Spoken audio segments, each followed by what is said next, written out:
Football Friday nights are back in West Texas. The Friday night lights glow as teams across the big country battle for the top spot. Wolf Country 107.1 FM is the official station for Colorado City Wolf football. With play-by-play coverage from Chris Kern and color with Drew. Join the guys as they bring you all the action live on the radio with special interviews from players, coaches, and maybe even some fans. Now, let's head to the stadium as our live coverage begins with Wolf Country's Chris Kern and Drew.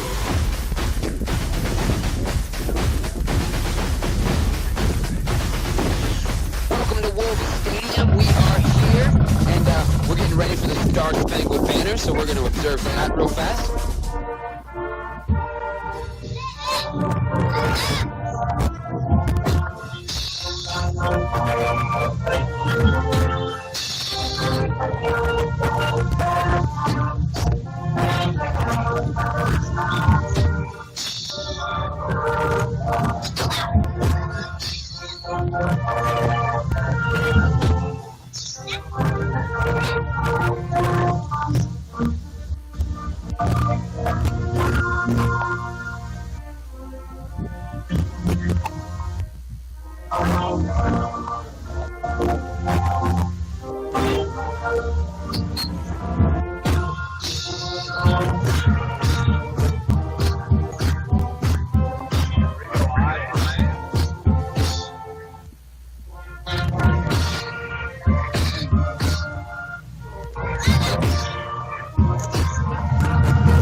Stadium, getting ready for the home opener. I am Drew. I'm here with my co-host Chris Kern. Chris, great to have you back for week 2 of the season. You were definitely missed last week. Well, glad to be here, and I miss seeing the Wolves. Wow, they put 35 points on the board last game. I know it was a tough loss, but exciting to see a Wolves team in the scoreboard that often.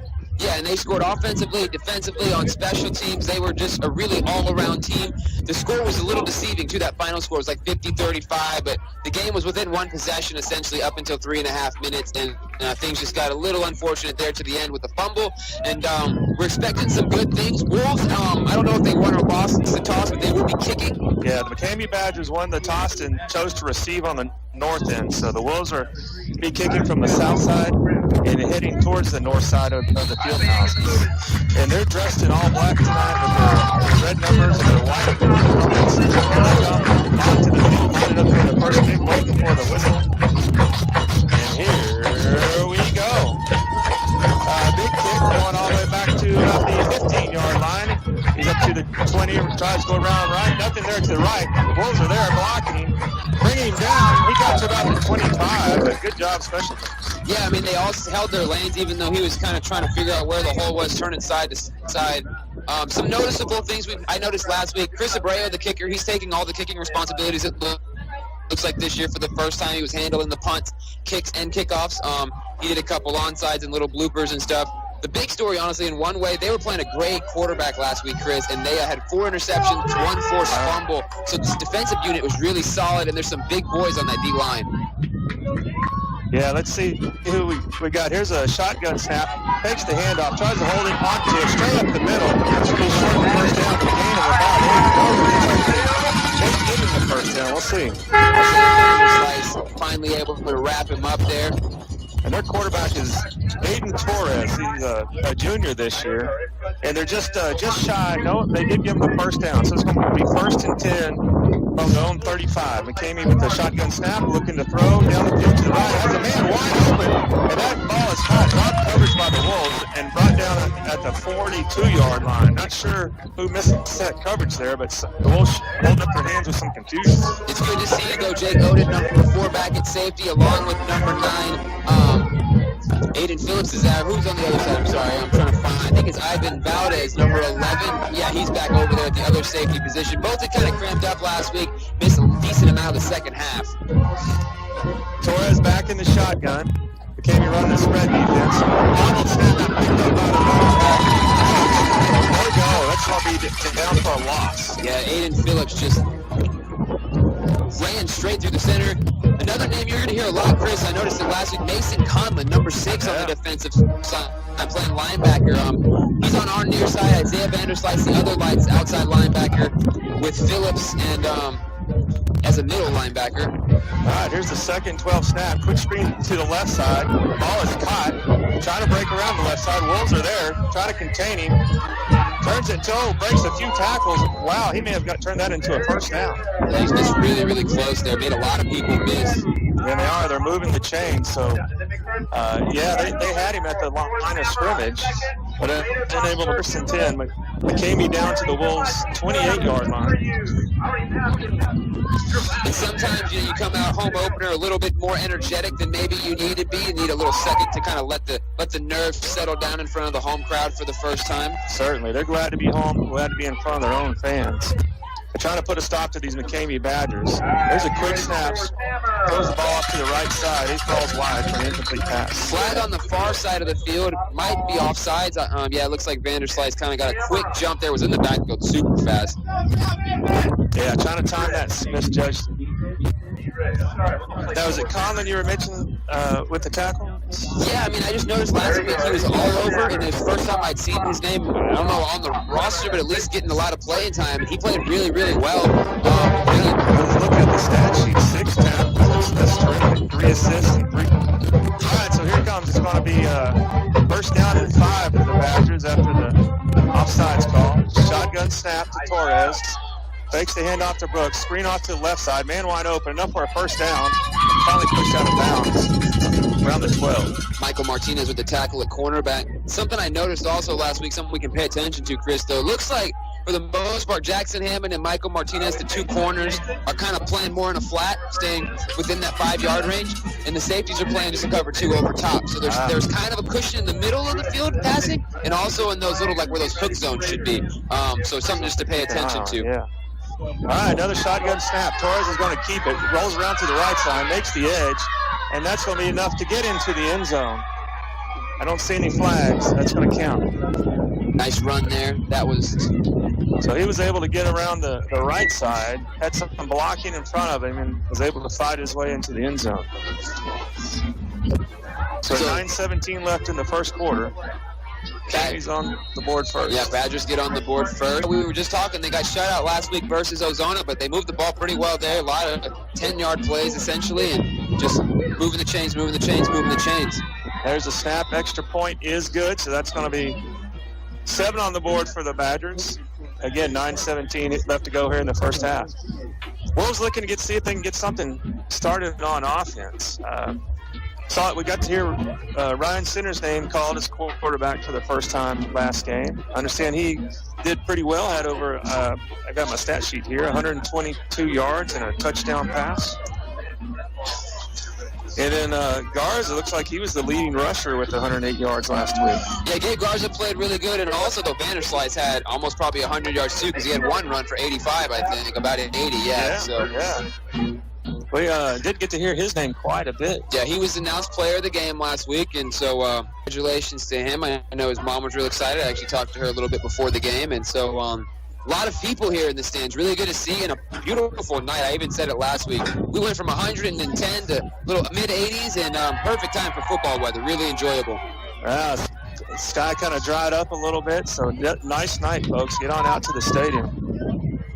Jeremiah Green, always the deep man, it looks like lately on these returns. And he made some people miss last week and showed some explosion on these kick returns when he got the ball in his hands. And he's standing back at the 15-yard line. The Badgers are lined up, waiting for the whistle. And here we go. Here's a kick, left-hand footed kick, kind of a squabble. Green picks it up around the 20. Takes his time looking for blockers, gets past the 30, and they'll finally get him down around the 34. And I like that. Something you'll see with Gabe Garza and even Isaiah Vanderslice, that they run the ball too. It seems like it's been a conscious effort for people, like the ball carriers, to be a little more patient, not look for the hole and then explode. Yeah, and let their blockers get in position. So that's good. That's maturity, and that is patience. Another thing we saw last week, or I saw last week, you were listening, Nate Waddell playing a lot of minutes out wide, playing wide receiver / tight end. So that's really interesting to see, too. All right, so center in the game at lined up in the shotgun. Quick snap to him and a quick handoff. Fakes the pass, but that's handed off to Garza. He's going to turn that into about a 3-yard gain. Yeah, Garza, a new starter, getting most of the running back carries. Again, for the most part, we only saw Isaiah Vanderslice run the ball out of their big power package, and you liked that last year. Yeah. I liked it too. They bring in a bunch of tight ends, 3 running backs, and just go forward. Got that ground and pound. All right, here we go. 2nd down, 7 to go. Here's a snap, low snap, quick handoff to Garza again. He's going to turn that into another 2 or 3 yard gain. So just a quick snap, quick handoff, and shoots through the gap. That's going to get him up to about total 5 yards a gain. It's going to be 3rd and 5. Yeah, I've actually had a chance to meet Robert, helping out with Soccer League this year. That's actually Gabe's first sport. So you see the feet are a little different because he is a soccer player first, I've heard. It's a good footwork. All right, center's looking to pass. He's got a man wide open down the middle. That ball is caught to 50. Who is that? That was a great catch. Yeah, Jeremiah Green coming over the middle. Yeah, jumped up and went to the defender's zone. Here's the flag. Maybe unsportsmanlike with the flip of the ball by Green when he got up excited. If it's after the play, it'll be tacked on after the first down.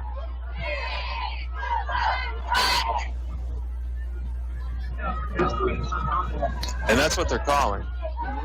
He had a couple of defenders on him, and they were pretty rough bringing him to the ground. So he was excited that he was able to fend them off and make that catch. But they're going to take that all the way back to the 35, right? Yeah, 15-yard personal fouls, what they got him for. The chains will stay moved. I don't know what or is it chain, or they're assessing it after, so they're going to start it at first down after the penalty. I guess that's what they're going to do. They're going to give them 1st and 10. They'll just push it back. Okay. So that's actually probably works out better for the Wolves not being 1st and 25, honestly. Yeah, true. All right, we got 2 off to the left, 1 off to the right, 2 in the backfield. Center's going to hand that off to Garza again, straight up the middle. And as he's done so far, another quick gain, that time about 4 yards. And last year, running the ball, Mason Monroe was definitely the most dangerous rusher. The running backs really weren't able to ever get 100% established with some consistency. So nice to see more weapons on the field. Yeah, most definitely. All right, all 3 receivers are on the left side now. Guards stay in the backfield with center. It's going to be 2nd down and 6. Here's a shotgun snap. Quick handoff to Guards. It goes around the left side. Those receivers are blockers. Oh, and may have gained a yard, but I think they're going to mark it back at the line of scrimmage. But also good to see there on that one. He didn't use his feet to dodge a tackle. Lowered his shoulder and knocked someone down to get back to the line of scrimmage. And Garza's not the biggest. I mean, he's probably about 150, 160. I mean, he's definitely more of a quick, elusive back than a power back. But he laid a little wood there. Yeah, you're right. He's not scared to work his way to get an extra yard. All right, so this is going to bring up 3rd down and 5 again. Ball's directly on the 40. Receivers spread out 2 and 2. Here's the snap. Takes the handoff to Garza. Rather roll off to the right. And that ball is caught.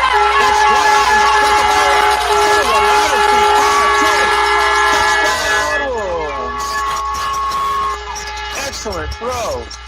And wow, is he wide open. Yeah, 60-yard pass. He was wide open. I don't know if the defense bit more on Garza going left after on the little RPO, or center looking like he had some space himself just to pick up the first down. But good throw right on the money. Didn't put too much on it, just a nice little soft pitch and catch. Well, I think you're onto something, because that faked me up when they faked the handoff to Garza. I followed him before I realized center still had the ball. All right, here's the snap. There's the kick. Oh, and that's low. He could have ran with it. Chris didn't know that, I don't think. And I haven't seen Chris do that before, so I don't know if that's a bad snap or he just didn't get under that one the way he was supposed to. But kind of bounced off his own lineman's backside. He got the ball. Yeah, everyone was so stunned. He probably would have made it in if he would have reacted kind of first, because it went straight to him and everyone was just standing there like, what do we do? But still live ball.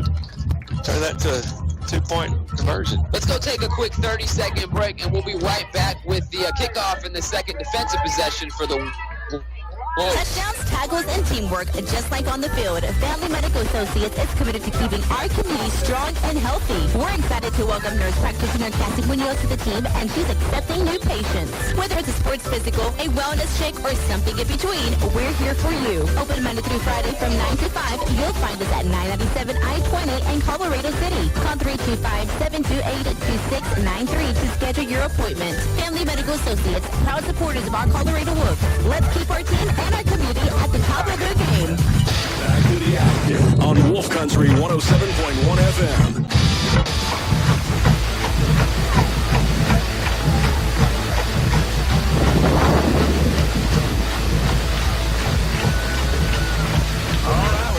Stadium.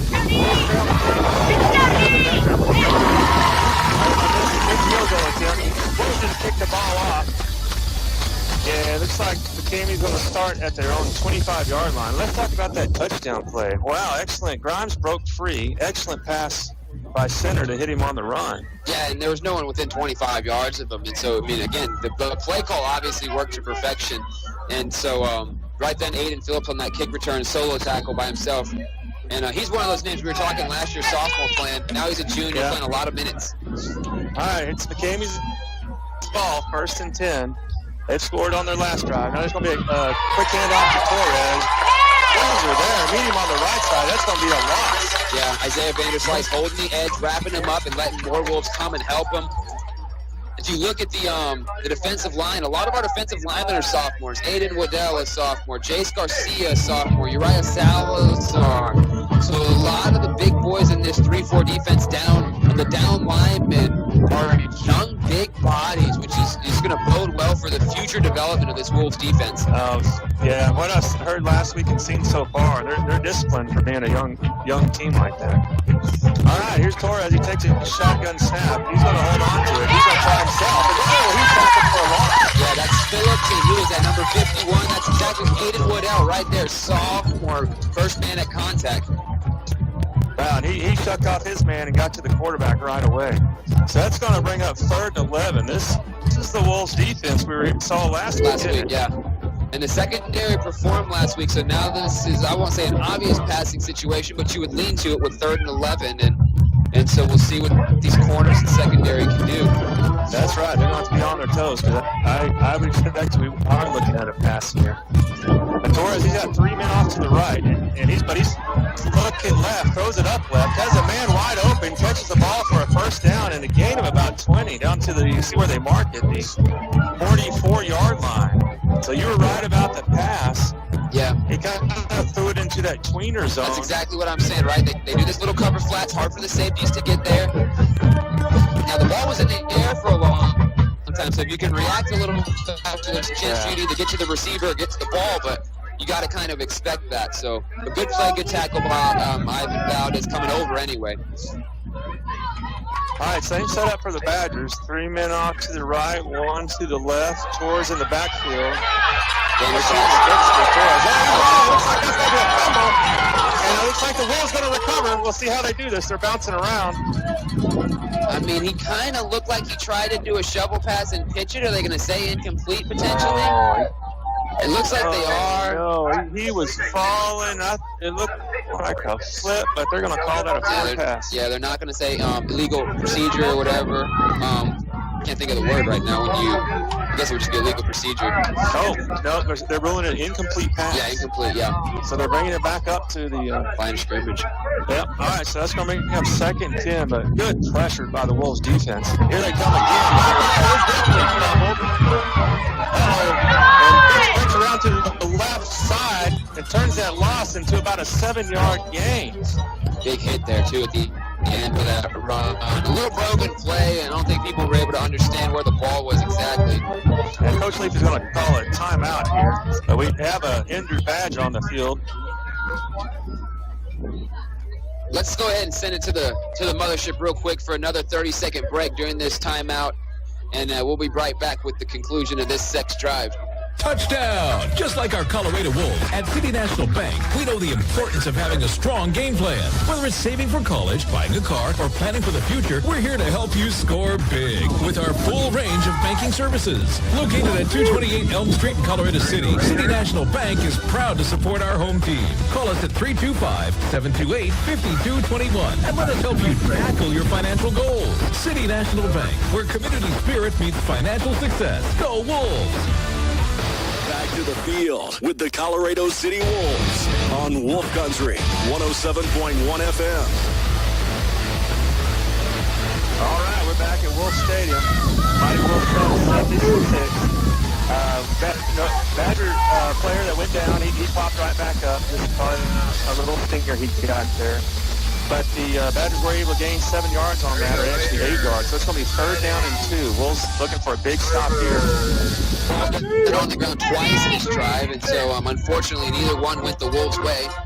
Another player I've noticed, number 7, Jacob Hernandez is playing linebacker next to Aiden Phillips in the middle, not Diego Andrade today. All right, Torres in the shotgun snap. Quick handoff. Up the middle he goes. That's enough for a 1st down. And that wasn't Brooks. They've got a new player in there. It may have been Donovan Young. Good run, powerful run. Gets enough for the 1st down. Yeah, big player, more of a fullback style. Yeah, he just cannonballed. 2 hands over the ball, lowered the shoulder, and said, let's see if you can stop my momentum. And they were just looking for 2, but he turned it into about 5. So McCamey has 1st and 10 from the Wolves' 44-yard line. Quick snap to Torres. Quick handoff straight up the middle. Once again, but Wolves are ready. Yeah, no gain on that one. So they handed off to Young, but it wasn't able to turn that into any type of game. Another good performance too. If anyone been paying attention to the Wolves JV team, they won 40-0 yesterday. Wow. And so again, I mean, that's what you want to see. The pipeline starting to show talent, getting wins, getting that experience themselves too. Here's a handoff. In out of the hands of the receiver. Let's see how they call that. No, they're saying incomplete pass, but it was a big hit. Who was that? Jackson Hammond, good read by Jackson. He was injured last year. He had a knee injury. You see the brace on him, but they're having him play quarterback this year, and yeah, he played really. I mean, that was perfect. I mean, one more step, and that's a fumble for sure. Yeah, just too quick. And this drive's gone much more, I won't say in favor of the Wolves, but the Badgers moved the ball were in chunks that first drive. So this has been a lot slower. The Wolves have been able to be a little more competitive this drive. Yeah, here's the 3rd and 10 snap. Torres rolling around to his right. He's going to throw downfield. Has a man open. He's up to the 30. Bounces off the Wolves tackles. He's down to the 20, the 15, 10, still on his feet. He's going all the way to the end zone, folks. Yeah, and that was just a little broken play. Again, they found that little soft cushion in between the safety and the corner. And then the receiver did all the work to shift fields. Everyone kind of just overcompensated to that near sideline. Yeah, short pass from Torres to Quinones. He was able to break the tackles on the right side, cut back up the middle, and a speedster. Wolves just couldn't catch it. That was number 6 Torres, Chris? Is that what you said? Is that right? Number 3 Quinones caught the ball. Okay. So Badgers lining it up for the point after. Here's the kick. It's up, and it's good. So they're going to lead 14-6 with 3:05 here to go in the first quarter.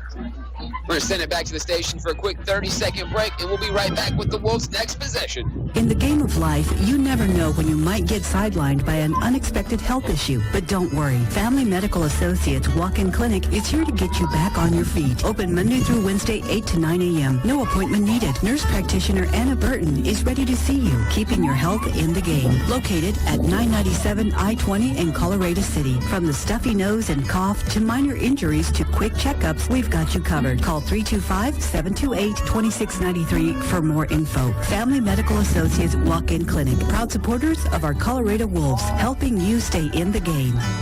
We're not going to let you miss anything. We're back with Chris Kern and Drew on Wolf Country 107.1 FM.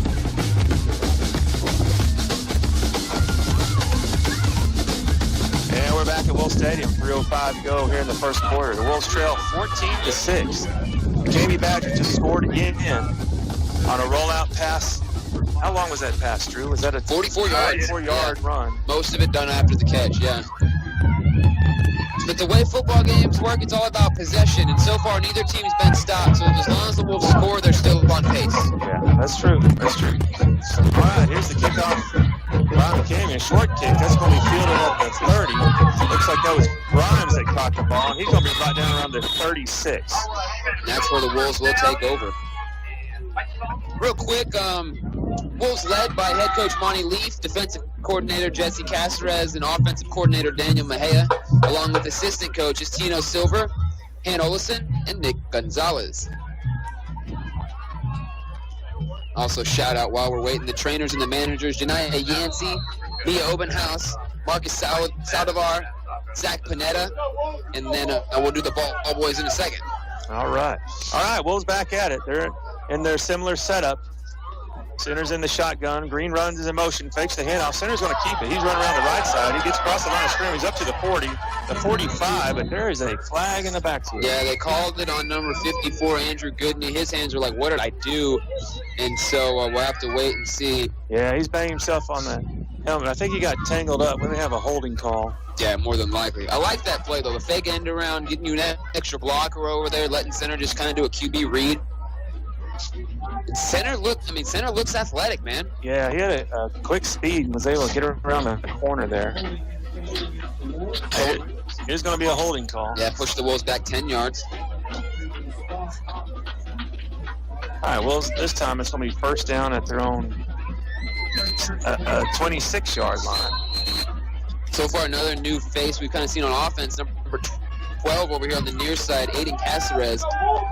He's kind of playing that Nate Waddell spot last week, so I'm interested to wonder why, and we'll kind of gauge it from there. There's the pass, quick throw this time over to the number 12. He did drop it. We'll see. There's a clock rolling and him down. The near side judge called it, so that's good. Yeah. Yeah, and sometimes to experience, right, when you got all 8 people around you, sometimes it's better just to go down and not try to fight for everything else. You know what I mean? Just go down. Don't let them punch the ball. That's not worth it. Live to fight another day, another down. Yeah, get back up, run the next play. All right, Wolves waiting on the play call from the sideline. Here's a snap to center. He's looking downfield, Got a man off to the left. Oh, that's just going to be in and out of the hands of Garza. Yeah, Garza in a little wheel route out of the backfield, kind of threw into double coverage there. Interestingly enough, I don't know if the safety mistimed his trying to get the ball, but the ball did hit Garza in the chest, but it was a very tough catch, very tough. Yeah, so that's going to bring up 3rd and 18. Wolves have the ball back on their own 27. Definitely a passing play here. Are we trying to get a better fieldage and punt? Are we going for it? I wonder what Coach Leaf's line of thinking right now is. Here we go. 2 men off to the right, 2 men off to the left. Garza's in the backfield with center. He moves him around to his left. Looking downfield for the pass. Garza's on the flat if needed. Oh, quick cross route for Green, and that ball is dropped. Yeah, he had Garza in the other flat, and that'll bring out Chris Abreu in the punting unit, though, for the first time this game. You mentioned Wolves in all black. I like these all black jerseys. I kind of wish they had black helmets to go with it, honestly. That'd be really, really cool. Yeah, I like the midnight blackout. And then the McCamey Badgers are in black helmets, white jerseys, black pants with a little orange accent. All right, who's our punter here? Chris Abreu, taking off all the kicking duties. High punt, way over his head. That's over his head. He's chasing that all the way back. What's he try to do? Oh, he kind of tries something there. We'll see. He called fair catch, which is probably smart. Oh, man. So the McCamey's going to take over at the Wolves 11-yard line. So the bad snap over Abreu's head. He chases it all the way into the end zone. Is able to get a bit of a punt off that. Yeah, I mean, better than a safety, but not much. Yeah, and I was just saying, last week, there really weren't any bad snaps for the most part. Maybe 1 or 2 got out of the way, and so we had seen that in the past, something being a really big issue. Hasn't seemed to be that big of an issue yet, but on that one there, that was 5-10 yards over his head. He had no chance of getting that ball. Yeah, almost looked like a more set. All right, so here we go. Wolves looking for a big stop here. McCamey threatening first down on the Wolves 11-yard line. Torres takes the snap. He's going to hold on to it. He's going to try to go around the left side. Wolves are there. He tries to throw it. They're going to say he threw it. So I think he's doing this on purpose. So he's rolling, the quarterback's rolling off. And if he's getting a lot of pressure, rather than take the sack, he's going to turn that into a throw or an incomplete pass. Yeah. I was looking. I said illegal procedure earlier. He's kind of dodging the intentional grounding penalty. Yeah, is what's he's ended up happening. Yeah. And Aiden Phillips, that one hit Aiden in the hands, and he almost just couldn't react fast enough to his own deflection. Because if he would have got his hands on that one, that would have been a huge touchdown for sure to the Howls. Yeah, pick 6 written all over. All right, so 2nd down and 10 for the Badgers. Torres rolling off to his right. Has a blocker in front of him. Wolves are there, meeting at the line of scrimmage. He's passed him down to the 5 before he's finally pushed out of bounds. It's about 4 or 5 there on the run. So he slowed down when he got to the corner and let his blockers one blocker get out in front of him, which allowed him that extra gain. And Torres definitely looks their quarterback. That's their main guy. He's running the most. He's always throwing the ball a little bit, but he's their athlete. He's the one that they're building this whole offense around for sure. Everyone else seems to be auxiliary. Yeah, no, you're exactly right. So that's 3rd and 3. Badgers have the ball on the Wolves' 5-yard line. Big stop here, maybe. Torres still in the shot. He's going to hold on to it. Wolves are there. Oh, they're going to stop him at the line of scrimmage. Yeah, that was awesome. He took the first hit and bounced back. I couldn't see, but somebody reached out and grabbed his jersey. Jace Garcia, 56, one of the sophomore defensive linemen, and he got it just enough and showed that strength that Coach Leaf is telling you that all those sophomores have. They're just big, strong young men. And well, he held him one-handed. So by himself, yeah. So 4th and 3, big stop here for the Wolves. Big play, momentum changer here. Yeah, Badgers definitely going for the 5-yard line. The Wolves get the stop. I kind of expect them to come out in that power. Actually, that's when they used it the most last week. Torres rolling out to the right. He's got it at the 5. And that's going to be a turnover on down with 23 seconds left to go here in the first quarter. That's Jacob Hernandez again, substituting for Diego Andre at that middle linebacker position. Just reacted quick, got to the sideline, shoved him out. Big stop for the Wolves there, stopping on the 10-yard line. Great stop. And we mentioned the younger linemen. I don't know if what we're seeing is a little bit of inconsistency. Maybe it's just learning. Everybody learning to play as a team. Maybe it's used, but when everything's clicking, they're shutting down that offense. Well, and they're getting a lot of playing time. I mean, imagine in 3 years. They do come out in that big package. Yep. There's a handoff going around the right side. Pounds to the 10. Oh, finally brought back down. Who was that running the ball? Was that Vanderslice? Yeah, that's Vanderslice, and he's definitely the power back when we need one. Pick up about, 6 there? Yeah.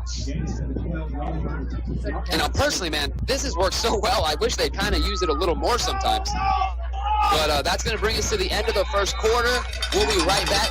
Score is 14-6. Badgers lead the Wolves, but the Wolves do have the ball after a really good defensive stop with a 4-and-out. We're going to send it back to the station for a 1-minute break, and we'll be right back with the start of the second quarter. Hitting the road to cheer on the Colorado Wolves? Make your first stop Gas and Grub at 2001 Texas 208. Whether you're fueling up the car or fueling up yourself, we've got it all. Delicious snacks, ice-cold drinks with over 150 flavors, and plenty more to keep you game ready. Proudly backing our Wolves every step of the way. Swing by Gas and Grub today or give us a call at 325-728-3622. Gas and Grub, where the road to victory begins. Wolves fans, game night just got tastier at Mary's Cafe. Whether you're cheering on the Colorado Wolves or grabbing a bite before the big game, we've got you covered with delicious burgers, juicy patty melts, and crispy pork chops that'll keep you fueled and fired up. And guess what? You can catch all the action of the Wolves game right here while you dine in. Swing by 502 East 2nd Street or give us a call at 325-728-8000 to order ahead. We're opening Tuesday through Friday from 7 a.m. to 8 p.m. and Saturday 7 a.m. to 2 p.m. Mary's Cafe, where the Wolves and great food come together. Now, back to your Friday night football action on Wolf Country 107.1 FM. All right, we're back at Wolf Stadium where we're starting the second quarter. Wolves trail 14-6, but after a big stop against the Badgers, they have the ball. Second down on the 12-yard line. And here they go. Quick handoff to the right side, out to the 20, and that's going to be enough for a first down and a few. Yeah, Garza picking up about 6 there on the ground. All right, so here we go. Big first down in 10 from their own 20. They're going to stay in this power. And this is something I noticed last week specifically, Chris, was our trenches seem to be one of the bigger I keep seeing, and so use that power offensively and defensively, take advantage of it. There's a quick snap. Hand off to Garza. I thought maybe we were going to get called offsides. We didn't look set, but he comes out to about a 4-yard gain. Yeah, that was actually Vanderslice. I'm sorry, Vanderslice, yeah. So was that intentional, or? I don't know. It looked like they were moving, though. Yeah, it looked like they were trying to confuse the defense. All right, so here we go. 2nd down and 6. Vanderslice is staying in the backfield. Along with 2 under centers, up under center. Hands it off to Vanderslice again around the left side. He's running patiently, just kind of jogging off to the left, waiting on his blockers, and turns that into a 3-yard gain. So now it's going to bring up 3rd down. Uh-oh, he's touching his shoulder, so Vanderslice comes off for just a second. Yeah, he's going to need to take a breather. So it's going to be 3rd down and 3 for the Wolves. Looks like they're going to move back to their the set they started with, where it's going to be center and guards in the backfield. And we're going to have Caceres and Green off to the left. And is that Grimes off to the right? Here's the shotgun snap. Oh, there's a flag that might Quick be handoff. offsides. Oh. Should be offsides, though, because they let the play keep going. That's a free 5 yards, it looks like. Okay, and that'll be enough for a 1st down. Yeah, Vanderslice on the side. Yes. He kind of knew right away he wouldn't get worked on real quick, so we'll see what he says. Just a little stinger on the shoulder. Yeah, so good call. McCamey did jump the whistle. Bulls were able to get the 5 out of it, so it's going to be 1st and 10. Bulls at their 30-yard line.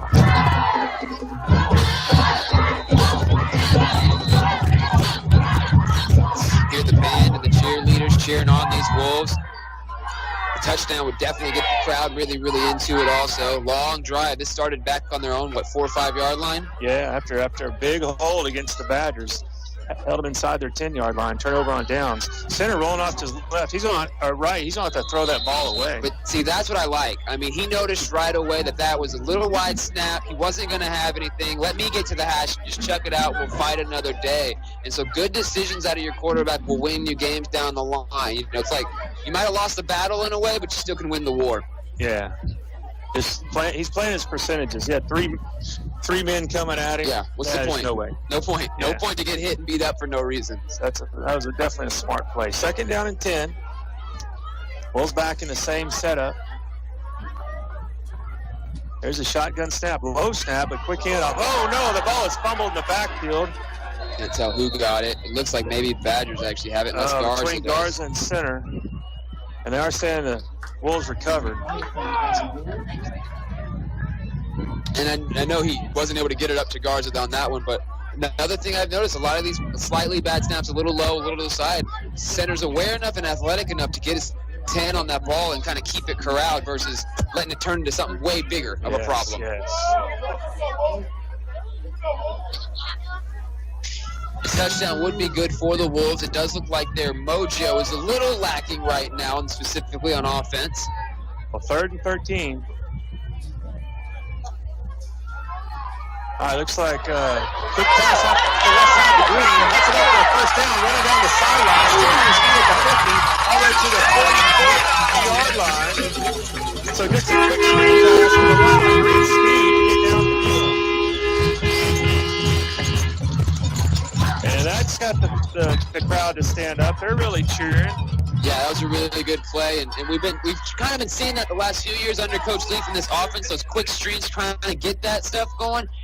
Last week we saw it work a few times. This week, again, that one worked wonderfully. And they're back up to the line of scrimmage quick. Here's a shotgun snap.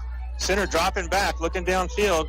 Tries to dump it off short, but that's going to fall incomplete. Yeah, Jeremiah got hit right at the point of contact. That one just didn't develop quite as much. Good pressure by the Badgers. Center stepping back when he released that ball. 8:30 here left in the 2nd quarter, so plenty of time. Wolves trailing 14-6.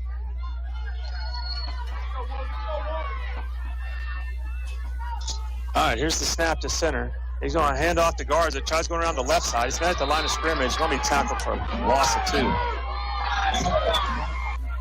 Yeah, nothing on that one. Fans not happy about that, thinking the Badgers jumped to offsides. Looking to the near side, getting the next play call.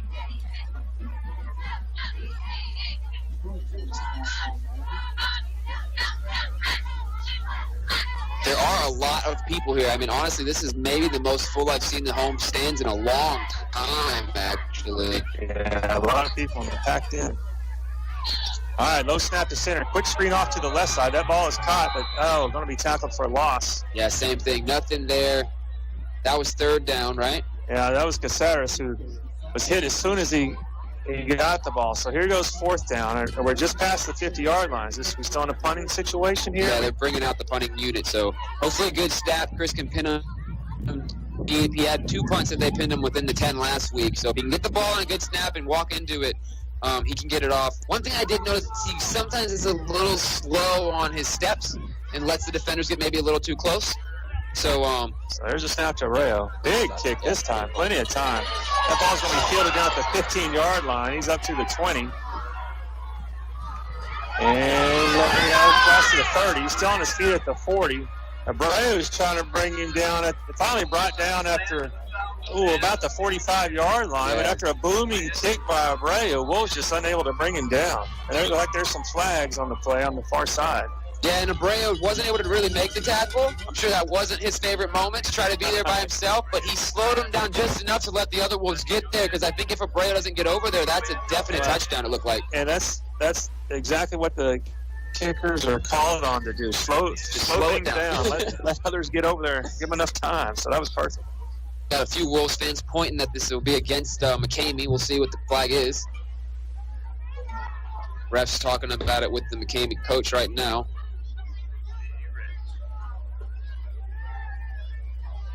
Coach Wolf out on the field talking with the near side line judge. McCamey also had a good amount of people travel. Where's McCamey? Do you know how far they are from here, Chris? Yeah, just the other side of Reagan County, so maybe an hour and a half. Okay. And there is a flag. The flag is deep, and it looks like they're pushing them back, so I don't know if that's holding. Maybe, it looks probably like a holding penalty. So now they're moving something back up 15 yards. So I don't know what the guy's walking for. So it definitely went backwards. And as long as it took for that return to develop, a lot of times you'll see a holding call. Yeah. Blockers are doing their best. And he shifted fields a little bit too, and so you get people maybe blocking the back, something of that nature. So that definitely did benefit the Wolves. That pushed McCamey back into the 40-yard line. I think what ended up happening was it was a holding against McCamey and then a personal foul on the tackle side against the Wolves, and that's why they moved it 15 yards up again. But it's again better than being on the Wolves' own 44-yard line. So McCamey's going to start on their own 37-yard line. There's a timeout, it looks like McCamey takes. So let's take a quick 30-second break, and we'll be right back with the start of this McCamey Badgers possession. Wolves fans, ready to tackle those hunger pains? Swing by your Colorado City Sonic at 125 East I-20 on the service road. Whether you're celebrating a big win or fueling up for the next drive, Sonic's got your game time favorites. Craving a juicy burger, crispy tots, or a refreshing slush? We've got you covered. Don't miss out on our unbeatable deals. Perfect for every play of the day. That's a touchdown for taste. Colorado City Sonic, where the Wolves and great food always score. Call 325-728-3951. Be sure to download the Sonic app to order ahead. Back to the action on Wolf Country 107.1 FM. All right, sports fans, we're back at Wolf Stadium. Mighty Wolves are trailing 14-6, 7:48 to go here in the first half. It's going to be a 1st and 10. Ball's on the 37-yard line. So far, we haven't seen this Wolf defense force any turnovers. They've been close on some fumbles. Last week, they had 5. That really helped them, obviously. So, see if we can get one this drive. All right, Badgers with the ball. Torres in the backfield. Here comes the shotgun snap. It's going to be a quick handoff. Oh, he fakes the handoff, throws to the left side. Man wide open. And that's enough for a first down and then some. Gets across midfield. There's a flag at the 41-yard line. We'll wait and see what that is. Looks like they're going to... Good deception. I bought the handoff. Illegal man downfield, I think, so that's going to come back. So that's going against the Badgers. So that's a good sign. Let's see where they mark that back to.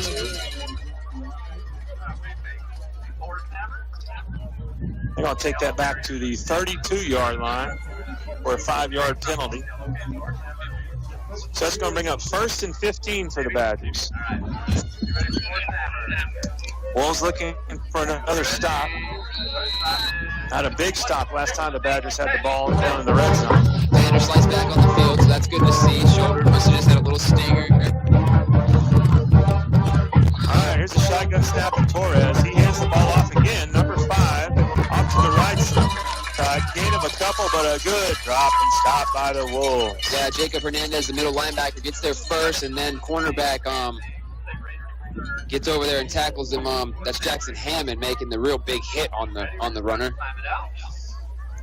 Yeah, it's something I just noticed in Chris. I mean, we've seen it the last few years, but more Wolves at the point of contact, and then more Wolves helping after that first guy gets his hand on us. Not just less broken tackles and holding on, even if they're just slowing down, holding on, letting the reinforcements come. Yeah, that's good. Playing through the whistle.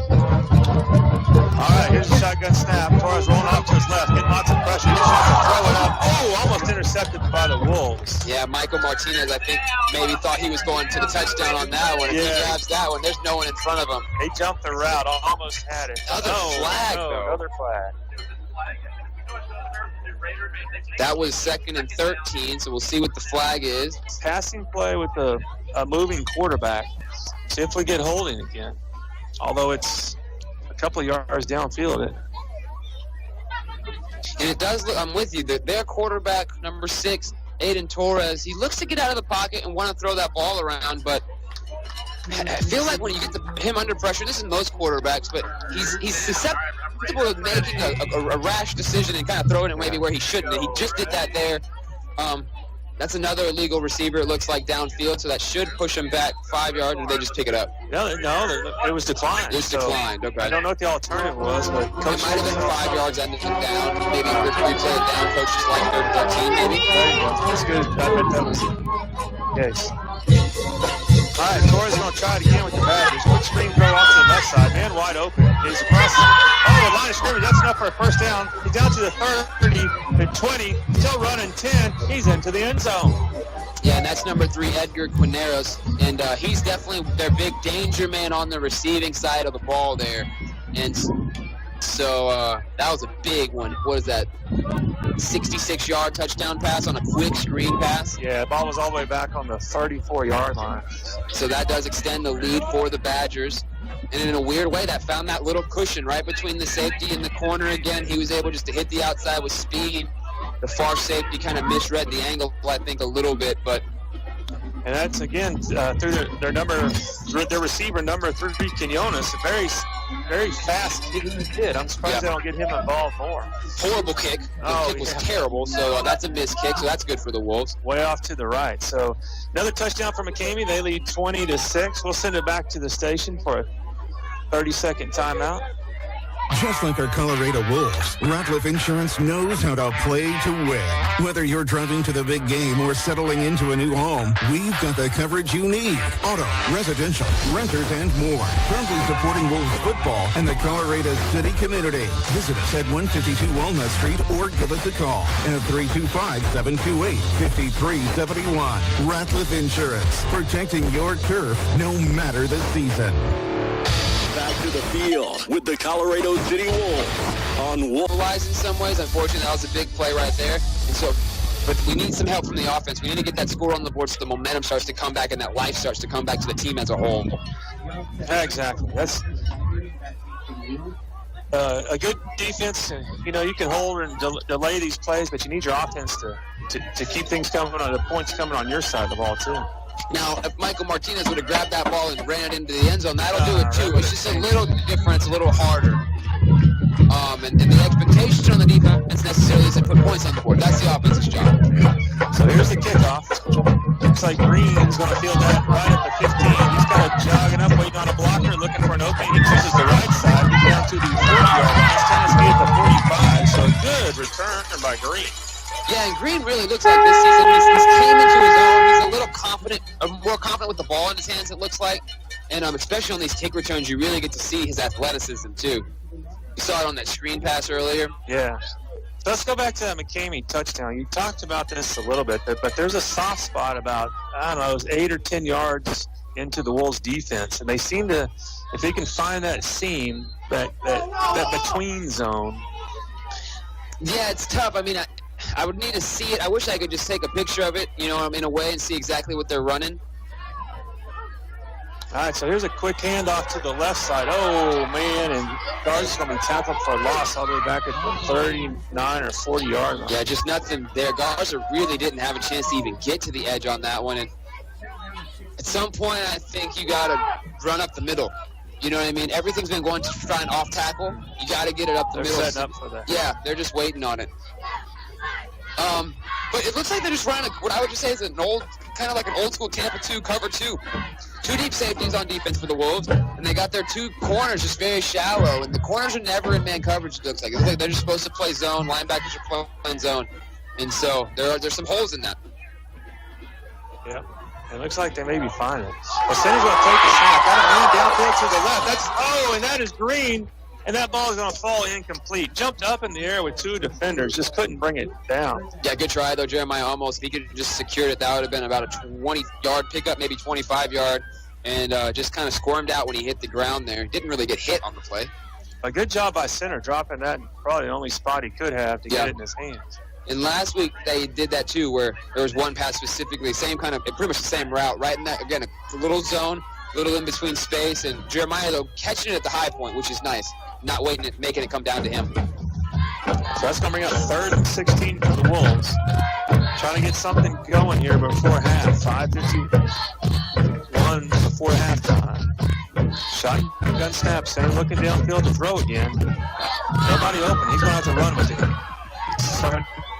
Rolling off to his right. Telling him to get downfield.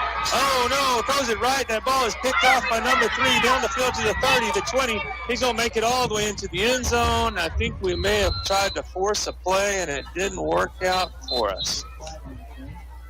And there is a flag, so we'll see what it is. But as of right now, Edgar Quinones, I hope that's right, he's definitely not putting his mark on the game, number 3 there. That's an interception. He just had the screen pass. And so, definitely putting his mark on the game with his athleticism. So we'll see. Waiting on the call. Flag is in the backfield. Yeah, Wolves defense is coming out, so it looks like they might take that one away from the touchdown. Yeah. A lot of running on that play. Maybe a holding call. Yeah, very possible. They're walking them back, but it still will be McCamey ball, though. So the interception will stand. It'll just be just on the return. Yeah, on the return. So they're going to bring it back to the Wolves' 46-yard line.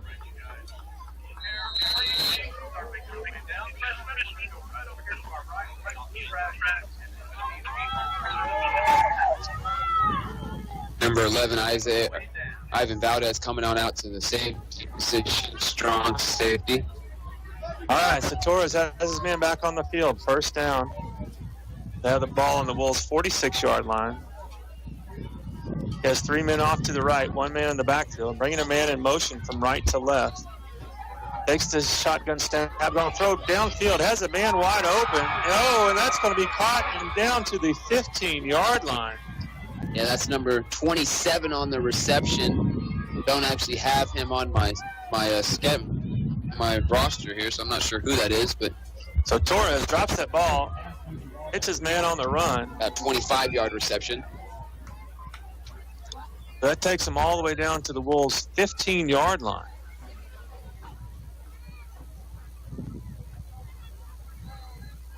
Badgers waiting on the play call. Looking at the far sideline. Band leaving their stands, getting ready for their halftime performance as we're at 5 minutes left here in the second quarter. All right, here's the shotgun snap. Torres going to hold off. No, quick dump up the middle. He's going to have a man wide open, and that's going to be a touchdown. Yeah, number 1, Braden Garcia-Cox. He got hit really hard, the quarterback did, but was still able to get that off. 15-yard touchdown pass pass for the Badgers. And Torres being such a good athlete, it looks like it's a playing keeper. He takes off running, and when he sees the defense fight, then he can just dump the ball off like he did there. Yeah, and that one wasn't deep, maybe 5 yards past the line of scrimmage, and then, All right, here's the snap. Here's the extra point. Isaiah Valdez definitely hit the definitely did. No reason. That would be a personal foul against Isaiah Vanderslice. Yeah, kick is good, but you can't rough the kicker. Yeah, he actually hit the holder. He didn't even hit the holder, kicker. Yeah. And the holders, I don't know if you've noticed that holder, he's almost sitting in a way like a catcher with his one leg way out and just resting on the other one. I've never really seen that before, so.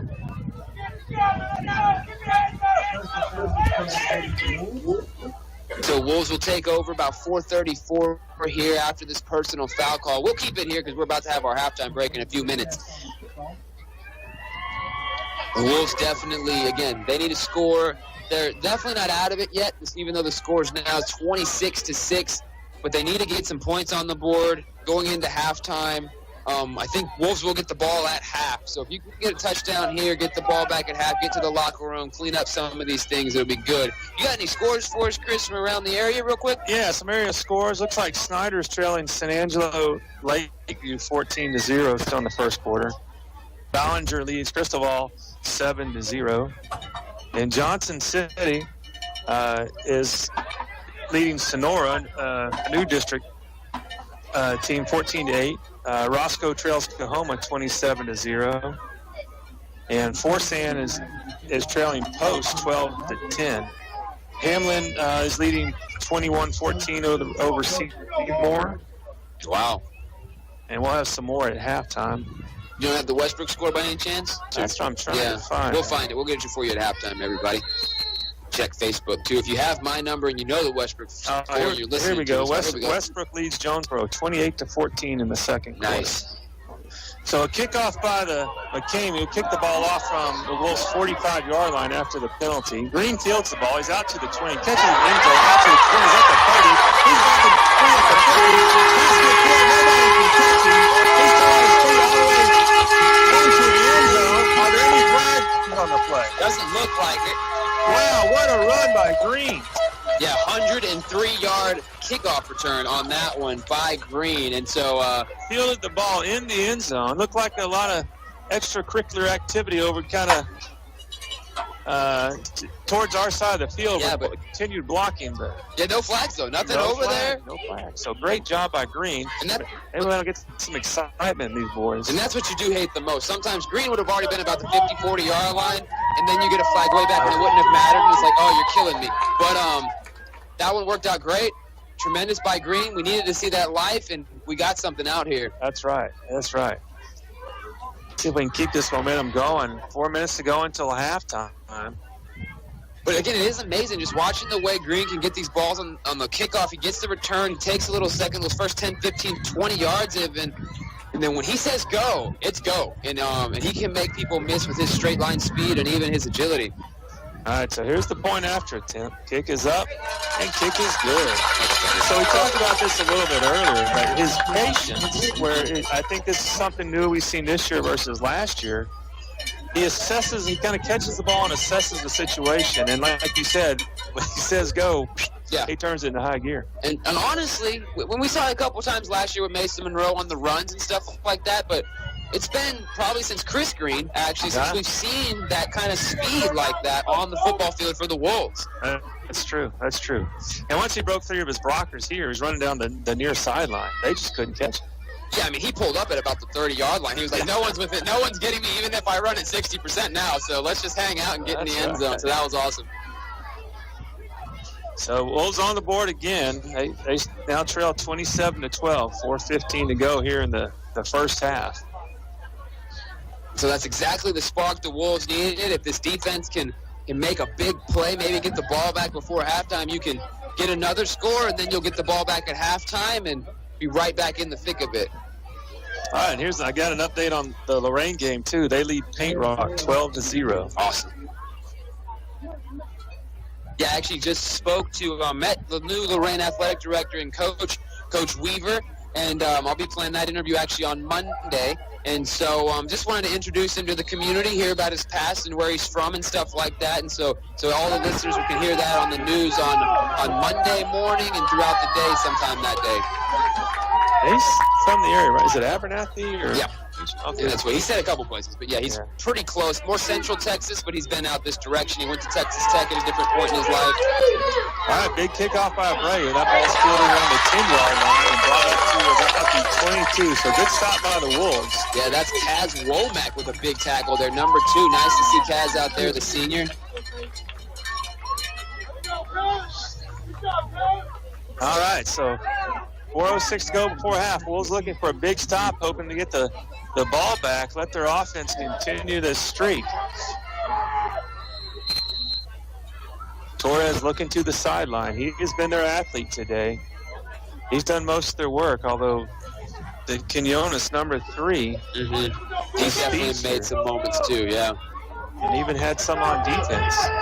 All right, McCamey's lined up. 3 men off to the left, one off to the left. Torres in the shotgun. Fakes the handoff. He's going to take it up the middle. Wolves are there. But he does turn it into a 3-yard gain. Yeah, maybe 2 or 3 there. Nothing super special.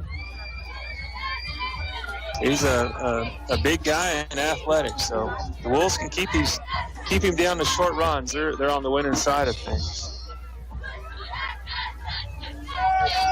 So 2nd and 6.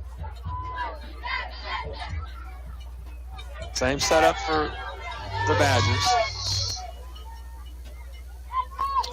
There's the snap to Torres. Oh, there's a flag. Yeah, there's a false start. It's probably going to be. I think someone jumped the whistle, and that's going to be the Badgers.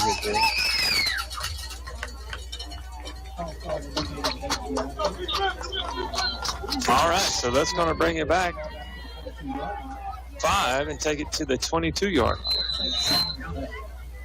Makes it 2nd and 11. 3:26 here in the second quarter. No 2-minute warning in high school. We kind of give you all a notice of it, but there's not an official stoppage. It's nice to have the new screen, though, as right now you see a little video on the field, which is cool. Yeah, that's pretty cool.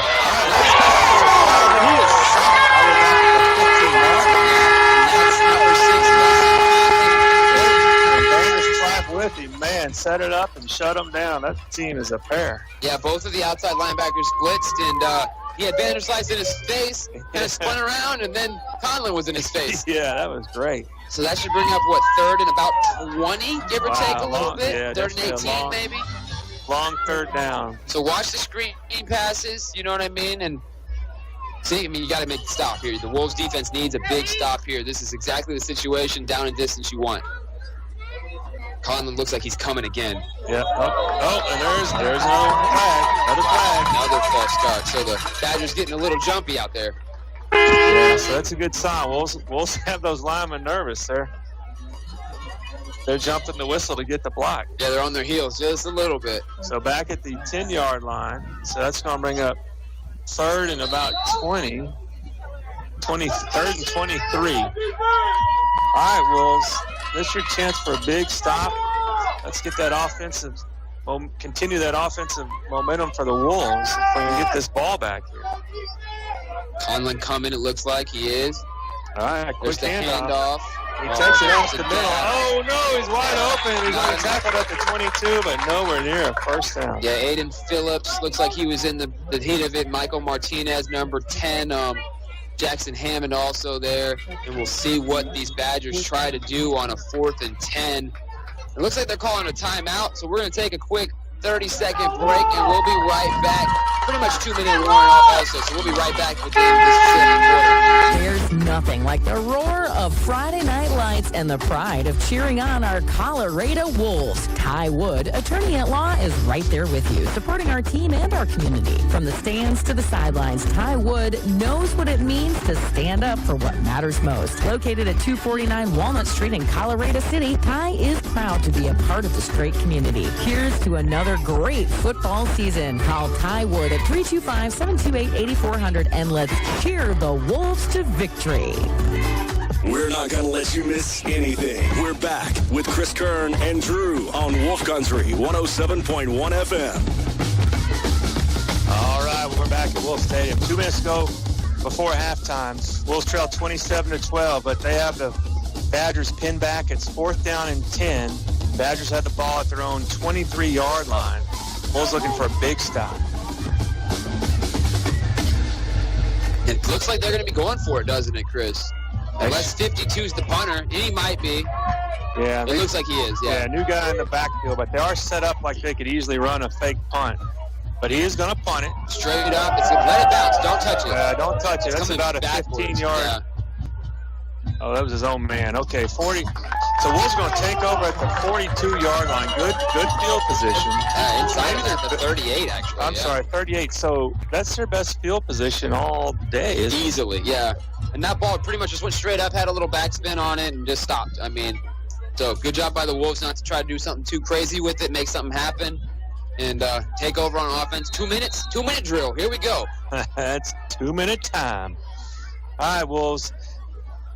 Let's see if we can continue this offensive momentum. All right, center stepping up. He's got 3 men off to the right, 1 off to the left. Guards is in the backfield. Low snap. Center's going to pick it off, try to run around the right side. He can turn the corner. He's going to get out about the 31-yard line. So he turned, but I thought it was going to be a loss. It's about a 6-yard gain. Yeah, and very impressive. Yeah, it looked like he was going to get stuck, and then all of a sudden he just kept beating people to the edge with his speed. Dipping his shoulder just a little bit and didn't even take a big hit, just kind of walked out of bounds. Perfect play. Yeah, so actually they're going to give him 7 yards on that. Mark the ball at the 31-yard line. All right, Wolves up to the line of scrimmage. Looks like we have Odin and Caceres off to the left side. Quick snap to center, quick handoff to Garza. He's got the 30 up to the 25. That's going to be enough for a first down. They're going to mark it down about the 23. So straight up the middle. Badgers not expecting that, but able to pick up about a 5 or 6 yard gain. Yeah, we just talked about that. You don't always have to go to the end. Outside of those tackles, hit that A gap, hit that B gap, stay. Oh, and they're substituting timeout. McCamey. Oh, wow. That was they were not ready or prepared. Quick 30-second break, and we'll be right back with the conclusion of the second quarter. Touchdowns, tackles, and teamwork, just like on the field. Family Medical Associates is committed to keeping our community strong and healthy. We're excited to welcome nurse practitioner Cassie Munoz to the team, and she's accepting new patients. Whether it's a sports physical, a wellness check, or something in between, we're here for you. Open Monday through Friday from 9 to 5. You'll find us at 997 I-20 in Colorado City. Call 325-728-2693 to schedule your appointment. Family Medical Associates, proud supporters of our Colorado Wolves. Let's keep our team and our community at the top of their game.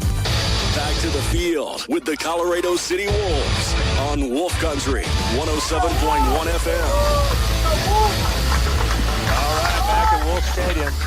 Wolves have the ball after the timeout. They have 1st and 10 with the ball on the Badgers' 23-yard line. Wolves trail 27-12, 1:35 to go here in the half. Here they come up to the line of scrimmage. Center has 2 off to the left, 2 off to the right, looking downfield, throws the ball up the middle. Oh, and that ball is almost intercepted. Yeah, I don't know Ball's if he incomplete. saw the linebacker 44 there or just got it out a little slow. Also, another thing I noticed, Jake Odin now out there on offense, number 4, playing a little wide receiver himself. Yeah, it looked like that play may have been going to Caceres all the way because he was curling over from the left side. Mm-hmm. And then also number 21, Nate Waddell out here. I don't see Jeremiah Green, though. Is he out there? Where's Jeremiah at? I don't see him either. All right, 2nd down for center. He's going to fake the handoff. Hold on to his head at the middle. He's on his feet at the 15. Ooh, turned that into about an 8-yard gain. And again, straight up the middle. Yeah, it might not move the sticks, but that's going to be turned into 3rd down and 2, 1. Yeah. 3rd and 1. They're all pinched in. Looks like it's going to be a keeper. Yeah, nice. I like it. Definitely enough for a first down. They kind of shove him into the ground a little bit, give him a little extra on the end of it. He gets up and signals first down himself. Oh. Yeah, so down at the 11-yard line. First down Wolves.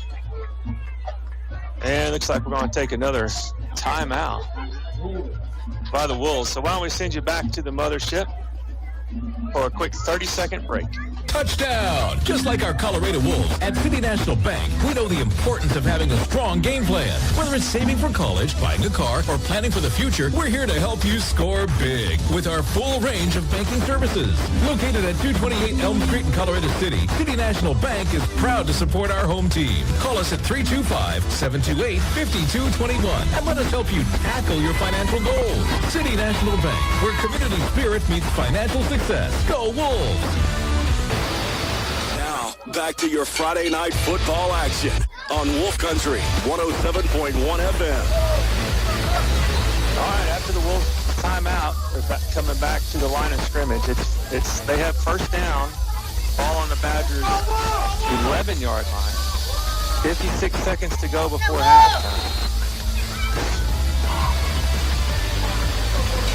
We don't see Green on the field. He's over on the sideline taking a break. All right, quick handoff to Gars on the right. He's at the 10, up to the 5, or about the 6-yard line before he's brought down. Nice, though. Got to the edge, broke a tackle, able to cut it back upfield to go straight downhill, pick up 5 yards. Clock's still running, 41 seconds before half. They're not bringing in their little power package right now, so... Second down. Wolves taking their time down to 33 seconds. Quick snap to center, quick handoff to Gars. If it runs right into the defense, looks like Coach Leaf's going to have to take a timeout. Wait, try to get one more off quick real fast here. He's going to say spike it, spike it, spike it. He's telling him to hurry up. There's a snap, everyone. 17 seconds on the spike it straight down. Don't spike it so far forward. Don't let him bounce off somebody's heel and pop up and catch it as an interception. Good call, but again, you don't need to give it 3 yards in front of you. Let's just put it right at your toes and we'll move on. All right, so what's the 14 seconds, probably one play left to run. What kind of play call we think? I say actually RPO, fake it to Garza and let center see if he can make something with his legs. If not, timeout, kick the field goal, and let's go into halftime. All right, center's dropping backs. He's going to throw it up the middle. Did you catch it? And it looks like that ball drops incomplete, but it's going to stop with about 7 seconds on the clock. They are going to bring out the kicking unit, though. And this is essentially an extra point, just a couple yards deeper. It's tough, though. I mean, in that situation, throwing in the middle in the red zone is tough. I mean, there's just a lot of bodies, a lot of people there. And so all right, let's talk about this. I have a lot of confidence in Abreu because coming in for a field goal, that's not something you see a lot in 2A football. No, did they go for it on 4th? Because it looks like the offense is now off the field and the defense is on the field. So that must have been 4th down. Wolves actually don't score, so actually maybe oh my gosh, for whatever the reason, they didn't want to just put 3 points on the board. Wow. Jake Oden coming in late. Let's see what this, there's a run kind of up the middle, big hit. And that should get us to halftime there by Aiden Phillips. Wow. Okay, so that is halftime. We will talk about this. Let's just stay here for just a little bit. That is the end of the first half. Wolves trail 27-12. And so, I mean, interesting call. Like, now that we brought it up, I thought it was for third down, and you were going to get a chance for the kick either way. Yeah, and I was watching the far side. I guess they had to...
Ladies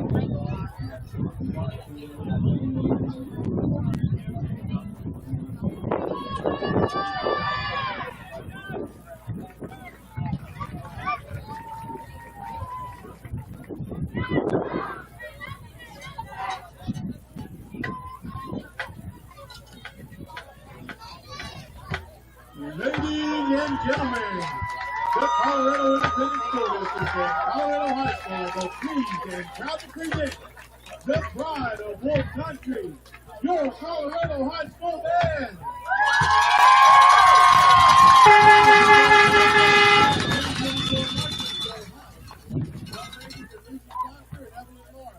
Assistant drum makers, Brianna Chambliss. Marcher of the week is Riley Scales.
Good job, you guys. Make sure you're hitting the safety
trail set to kick off for the Wolves.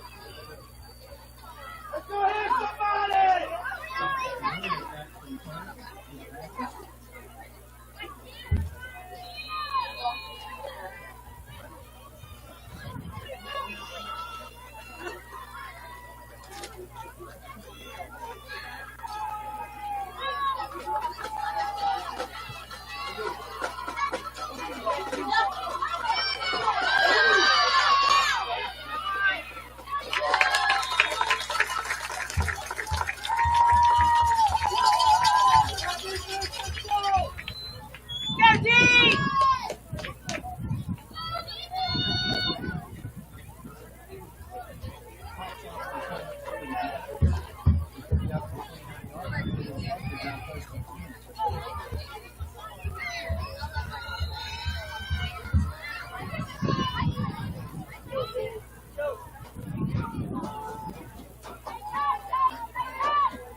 Set down 13.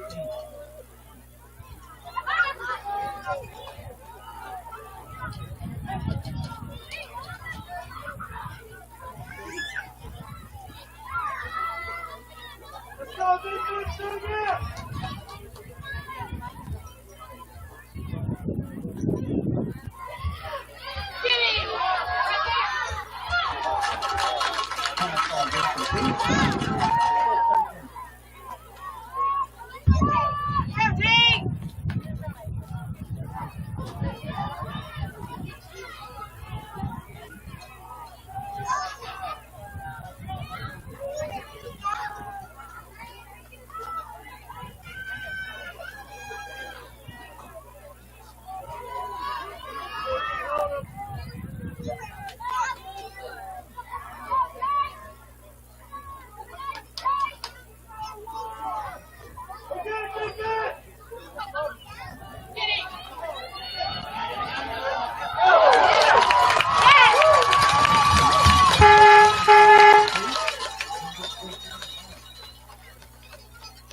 without ball incomplete.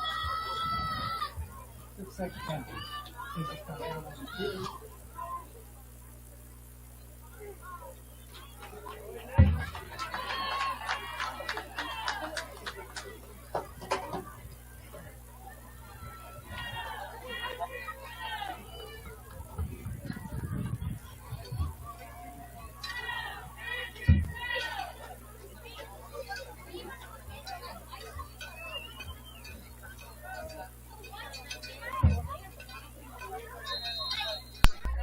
I don't know if he had lost some weight or what, but he moved him outside to some like a tight end, and that was real successful last week. All right, so we have Vanderslice, Green, and Grimes over on the right side. Low snap, center keeps it. He's going to keep it. He sneaks up the middle, off the right. He's about for a first down and then some. He's going to get down to about the 13-yard line before he's pushed out of bounds. Wow, where'd that speed come from? Center is really taking off. Yeah, he's quick, and I really like that because the tackle came in late, and they punched for that ball, and he held it strong and just got slung out of bounds. But, yeah, I mean, he looks like a different player this year, honestly. All right, so 1st and 10. Bulls have the ball on the Badger 12-yard line, looking to punch it in again. 6:14 to go here in the third quarter. Here's a shotgun snap. Handoff to Garza, straight up. Oh, just up the middle, and that's going to be about a 5-yard gain. Yeah, good run, though. 5 yards, 4 or 5 yards. Garza is down. He had a lot of people fall on him. So it looks like his offensive line's trying to just get him up, though, and he's good, though. Yeah, he's good. Wolves trailing 27-18. Walking it off. Nate Woodell still getting stretched out by the trainer over here on the near sideline. All right, center looking over to the sideline, getting a play call from his coaches. Lets everyone on the team know. Garza stay in the backfield with center. 2 men off to the left, 2 men off to the right. Looks like Vanderslice is out there now playing tight end. And that's going to be a quick handoff to Garza up the middle. Badgers are ready this time. Yeah, so that's just Vanderslice and Grimes off to the right. I'd like to see maybe see something go Vanderslice's way. If Grimes can maybe be a bit of a blocker or a decoy. I don't know that Vanderslice needs the blocker. Well, we haven't seen the ball in Grimes' hand either since his touchdown catch early in the first. So, because we've been doing a good job of taking advantage up the middle, and I think the Badgers are starting to figure that out and tighten it up. So maybe we go out a little bit. And that's what they do, but on the other side, just a quick screen, but Green unable to hold on to it. Yeah, a little low. Also was maybe trying to look to where he needed to go kind of to get in. Again, everything's real tight. They're right at the 7-8 yard line, so everything real tight. They are bringing out Chris Abreu right now after that one for it looks like an extra point, try to get this thing within one possession. All right, so 4th and 6. As you mentioned, Abreu's out to try the field goal. He has missed 2 today. 1 left. 1 was kind of right in the line, but I think, honestly, I kind of feel like both were bad snaps. I'm kind of watching the snap more than the kick. All right, here's the snap. Here's the kick. Definitely has the distance. No. Again. Wow. Yeah, I'm not sure. And that's unfortunate because now you're looking at, that's 5 points off the board, essentially. And if they would have kicked the other field goal, that would have been 8. And so you're getting to the point where missing kicks is equal in touchdowns, and that's what you don't want. But we've also been talking about how that could be a weapon if you can get that going forward. That's true. He definitely has the leg. But there's a lot that can go wrong to make someone miss. Was it a missed kick? Was it deflected? Was it a missed hold? All right, so they're take over about the 20, where the spot of the kick was. Yeah, essentially that's a turnover on downs. All right, so Torres still leading the Badgers. 1 man in the backfield with him, Brooks. And he's going to take the handoff. Actually, that's not Brooks now. Can't tell who that is. That's one of those big defensive linemen. Jaden Oostner also out there, senior, number 50, playing middle linebacker with Jacob Hernandez, which means Aiden Phillips might not be out on the field. Can't tell. Yeah, he's sitting on the sideline with Jeremiah for just a second. 2nd 11 for the Badgers. and I haven't necessarily heard this from the coaches, but just the way he helps motivate his teammates, it does look like Aiden Phillips is one of the leaders on this defensive unit. All right, so far the Wolves defense has been able to prevent any big plays. Here's a quick snap to, it's going to be a keeper by Torres. Turns it into about a 5-yard gain. That'll bring it up to the 24-yard line. Yeah, Aiden Waddell there with the tackle out of his nose tackle position. So number 20 coming back in for the Wolves. That's Ethan Heron playing middle linebacker for Jaden Oostner. Again, Aiden Phillips on the sideline with the trainer for a second. All right, third down for the Badgers. They're looking to get something going. Wolves defense has been held 2 series. Shotgun snap. Yeah, false start, slot receiver for sure. Almost called it early. I was trying to wait for them. Oh, yeah. That's exactly he jumped the whistle. That should push him back by 5.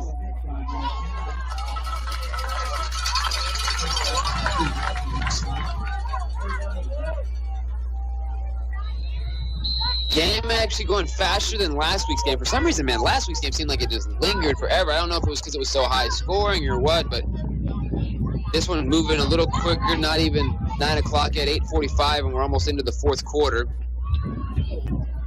All right, 2 men off to the right, 2 men off to the left. Twins left and right, actually. We'll see if Torres is looking to pass. He is. Screenplay off to the left. Wolves are there. Breaks a tackle up to the 20. He's on his feet at the 25. That's going to be enough for a first down and then some. He's across midfield. I think he's going all the way to the 30, to the 20, to the 10, and there is another touchdown by Quiones, their speedster wide receiver. Yeah, that one's 73 yards there. Wow, hit him at the line of scrimmage, just unable to bring him down, and then his speed took over. Yeah, and we've seen that twice, and so those are game changers. The momentum was all in the Wolves' favor, even though they weren't able to put points on the line or on the board, and all of a sudden something like that on a long third down is kind of a gut shot that you don't want to take. All right, so now here comes a point after attempt. It is interesting, actually, though, to see Chris kicking into a net right now, so that actually maybe, bad kick again. So wow, so this isn't the game to watch kickers. Yeah, kickers are really struggling tonight, so that's a missed point after. But after the long touchdown run, or pass and run, the Badgers now lead 27-18. So let's send you back to the station for a 30-second break. And we'll be back with more live football action. Just like our Colorado Wolves, Ratliff Insurance knows how to play to win. Whether you're driving to the big game or settling into a new home, we've got the coverage you need. Auto, residential, renters, and more. Proudly supporting Wolves football and the Colorado City community. Visit us at 152 Walnut Street or give us a call at 325-728-5371. Ratliff Insurance, protecting your turf no matter the season. We're not going to let you miss anything. We're back with Chris Kern and Drew on Wolf Country 107.1 FM.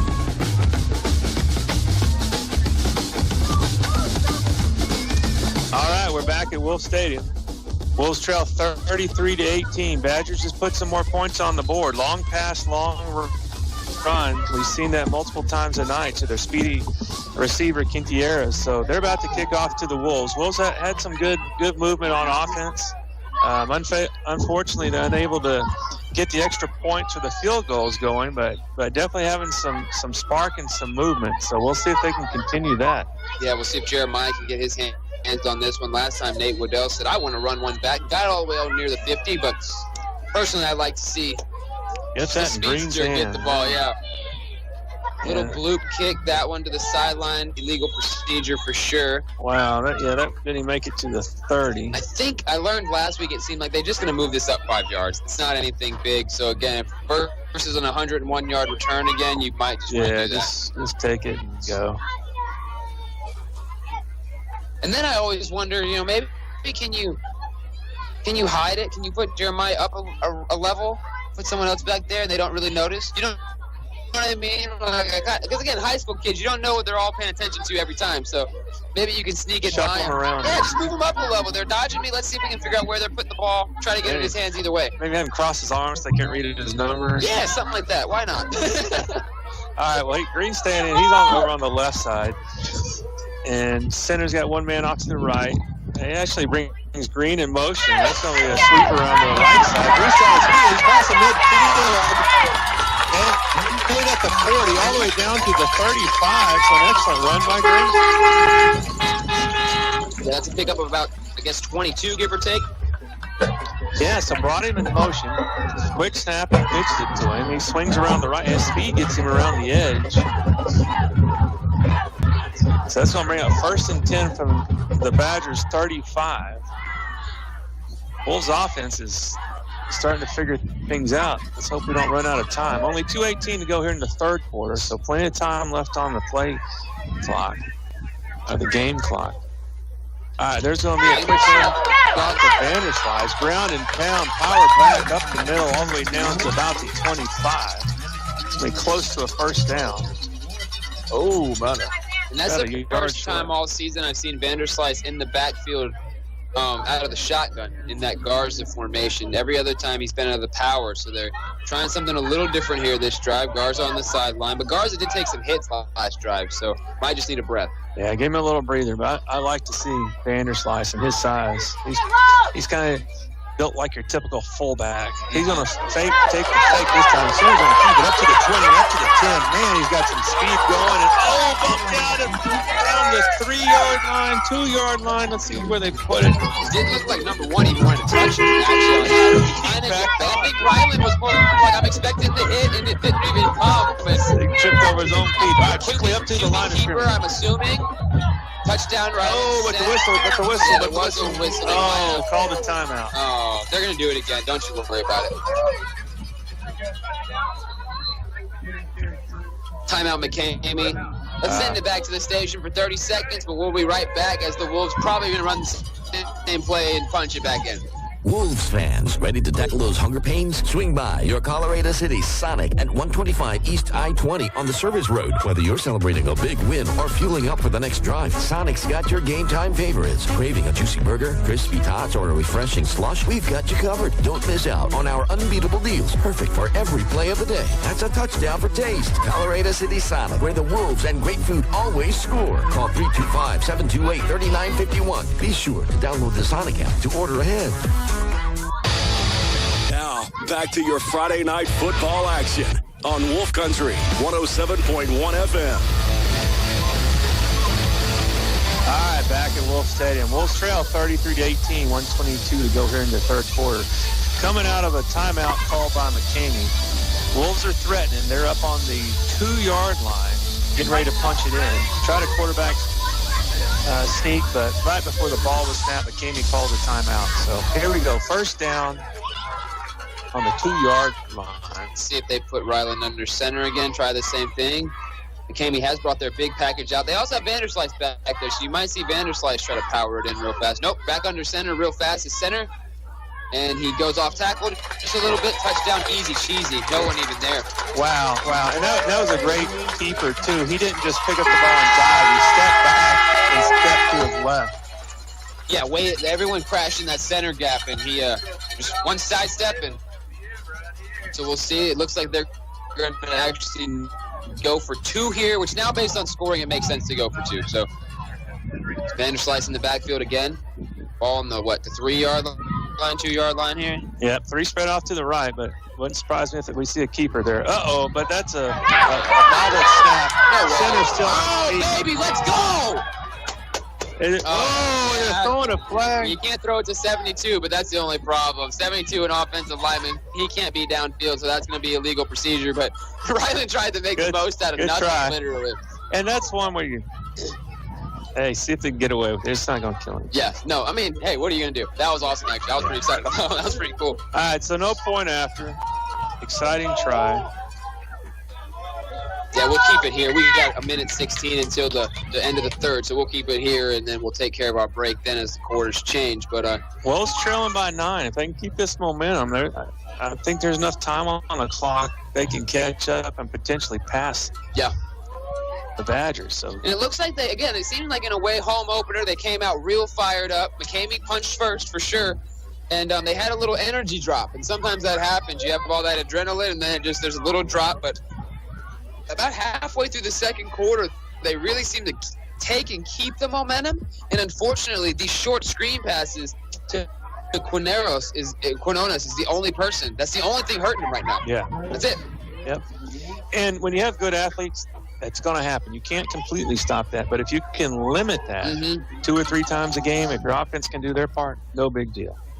Obviously, the only other thing that's kind of hurt the Wolves is they've been in the red zone twice and unable to come with any points. So that puts you in the lead if you're able to get some touchdowns on those. But the way you're sitting, fourth quarter, you're in position to fight. And that's it. That's all you really want to ask for right now. You just want to be in positions to compete, not quit.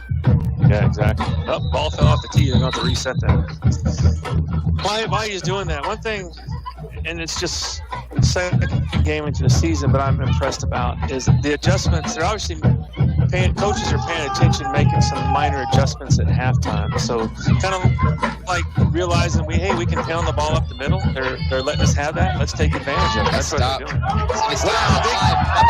by Abreu. Oh man, that ball is picked up at the 2. And he's going to get out to about the 20-yard line. Good awareness, though, by that McCamey player, because if he's not paying attention, that technically is just a really long onside kick that the Wolves could have grabbed. That ball died at the 2-yard line. Yeah, he had a Wolves bounce where it sure looked like it would have just continued momentum into the end zone. So Aiden Phillips still on the sideline here. He has got his helmet off, and so I'm not sure if he's going to get back in the game for whatever the reason is. All right, here comes McCamey to the line of scrimmage. Nate Waddell playing middle linebacker, so they're just shuffling middle linebackers around where Aiden would play. Quick snap to Torres. He's going to hand that off to Brooks. Tries to go around the left side. Met at the line of scrimmage. Turn that into about a 2-yard gain. Vander Slice makes him cut upfield right into Nate Waddell and Jacob Hernandez there.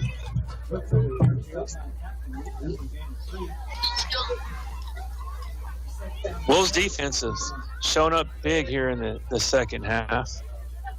Yeah, they play. I mean, again, even last week, I was super impressed with what they've done, and so they're continuing to build upon that. And Coach Lee said it starts, in that looks like they're Jackson Hammond is going to play the inside slot. Receiver Valdez goes out wide over top. Second down, Torres hands it off to Brooks. That's going to be enough for a first down as he cuts back up the middle. Good juke there, though, to move the sticks. Pick up about 15. And so that time it did look like the Wolves defense actually shifted a little bit. They didn't run that normal cover 2 that I've been talking about today and last week. They're bringing Jay Godin playing man coverage, it looks like, over top on the far side of the field. Ivan Valdez is kind of the free safety. And then Michael Martinez playing number 13 also kind of manned up for the most part, too. Never getting us to the end of the third quarter. Fourth quarter action coming up right after a quick word from our sponsors. Touchdowns, tackles, and teamwork, just like on the field. Family Medical Associates is committed to keeping our community strong and healthy. We're excited to welcome nurse practitioner Cassie Munoz to the team, and she's accepting new patients. Whether it's a sports physical, a wellness check, or something in between, we're here for you. Open Monday through Friday from 9 to 5. You'll find us at 997 I-20 in Colorado City. Call 325-728-2693 to schedule your appointment. Family Medical Associates, proud supporters of our Colorado Wolves. Let's keep our team and our community at the top of their game. Back to the action on Wolf Country 107.1 FM.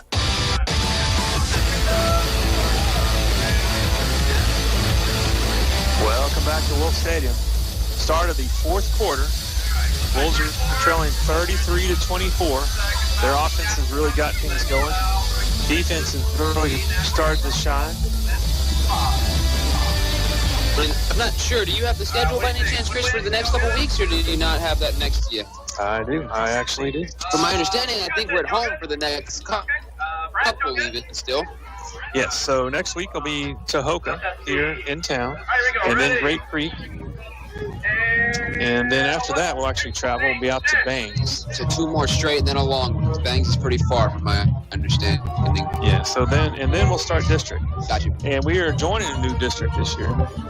We'll talk about that in a second. All right, McCamey, here they are, 1st and 10. Quick screen off to the right side, no gain. Yeah, nice tackle by Jackson, and then Conlon also helping clean it up. So Wolves actually entering a district that was already in place with Forsan, Cristobal, Ozona, Reagan County, and Sonora. So some pretty good teams there. Forsan won the district last year with an 8-3 record. Okay. And I heard they're more of a ground and pound team. They're kind of going to come straight at us, I think. All right, there's a quick snap to Torres. He takes around the left side, breaks a few tackles. Oh, and he is slammed down, but that gains about 4 yards. But a good hit by the Wolves. Yeah, and the Wolves, like I said, they had been shuffling some people after Aiden Phillips went down. And so shuffling some linebackers there. They've gone with Usner. They seem to have settled on Nate Waddell the last few drives. And, yeah, it's unfortunate. For some reason, Phillips is out there on the side of the bench with his helmet along with Jeremiah Green, and both players are impact players for this Wolves team. So that's going to bring up 3rd down. 6 yards to go for the Badgers. Brings up 3rd and 6. Torres with the snap. Quick handoff to Brooks, going around the left side. Make the line of scrimmage. It's on his feet. That's enough for a 1st down. Crosses the 40 all the way down to the 35. Wow, he broke free, and thank goodness Valdez was there. Yeah, Ivan had to make up a touchdown saving tackle over to pick up 25.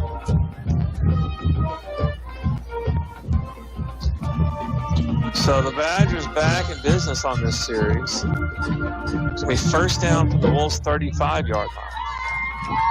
There's a lot of other new faces also. You can't really see this person's face I'm about to say, but Jaden Silva, the new Slewfoot here. And so she's out there having fun. I saw her before the game. I said, how do you like it? She said, I'm having a great time. So that's always cool, but you don't get to see them smile when they got the big mask on. Oh, that's right.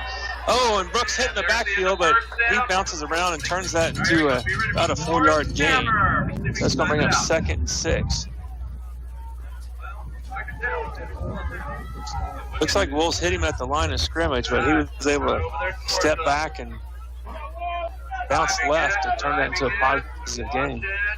Badgers definitely trying to eat some clock now that we're into the 4th quarter. Yeah, they're taking their time and continuing to keep it on the ground. Here they come back up to the line of scrimmage. Still spread things out. 3 receivers off to the right, 1 to the left. Quick handoff up the middle. Wolves just can't hold on.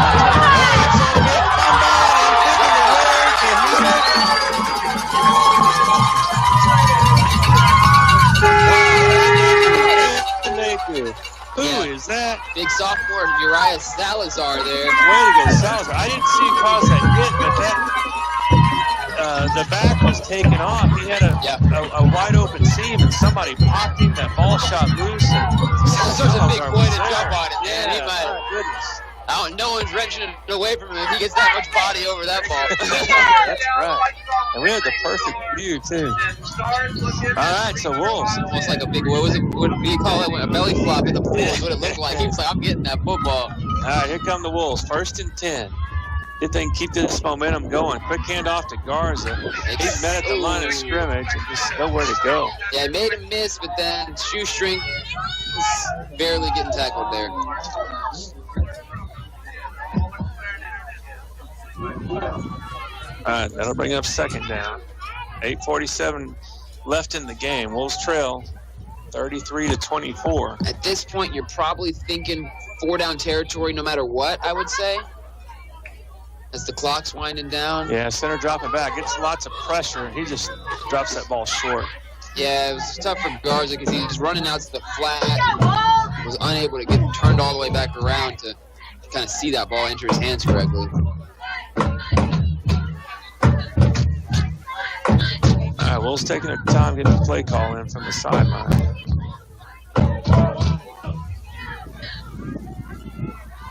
Here they come, 3rd down. Really need a 1st down here after that big turnover.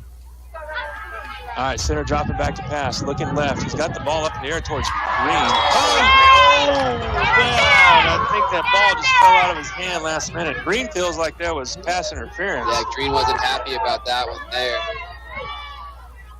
He's kind of lucky. He did kind of go say something right to the ref, and the ref just shrugged it off and said no. So guess he kept it as PG as possible. Yeah. All right, while they're figuring things out, let's give you a score update. Westbrook's leading Jonesboro 62-36. Okay, good job, Westbrook. And Lorraine is leading Paint Rock 40-6. All right, 4th down. Wolves are going to punt. There's a snap. There's another good kick. And over and no dive. Did it touch him? Did it touch the kid? Yes, they're all going to say no because no one reacted to it that way. McCamey going to come back out, start over right at the 50-yard line. 8:12 left in the 4th quarter. It's been a really good game, though. 33-24. Wolves have had some opportunities to put more points on the board. Any other score updates you got for us from around the area? Yeah, let's see if we can squeeze in a few. Ballinger's leading Cristobal 21-0. Sonora leads Johnson City 23-21. Cahoma putting it on Roscoe 41-0. I hear Cahoma, I think they have a really good running back, if I'm not mistaken. I think supposed to be a freshman this year. I don't know if he's playing, but I heard he was having an outstanding JV year last year. Yeah, man, anxious to hear. All right, Torres pressure. Oh, that ball. Oh, my goodness, flags on the play, but that ball was deflected and caught by a Badger. Yeah, that's going to be an illegal man downfield again. 52 should not be an eligible receiver, even off a deflection. And then I give their quarterback mad credit, though. Number 6, Aiden Torres. Conlon was coming from his blind side, and Torres is just, he's kind of had a sixth sense about awareness around him and gets rid of that ball right at the last second. Yes, yeah. Able to do it again there, because that would have been a big sack, maybe even a fumble if he held on to it any longer. While they're stepping it back, a few more scores. Robert Lee and Garden City are tied 30-30 at halftime, and Hermley and Water Valley are tied 20-20. Yeah, so do you know anything besides, I know a lot of these schools in our district now are a little more local than we've kind of had in the last while, Forsan and some of those others, but have you, I'm sure, man, I guess you're just like me, we're at the Wolves game, we're not at all those other teams, so don't know much about them, right? That's right. A little history with Forsan. We've been in the same district with them for several years in 3A. Okay.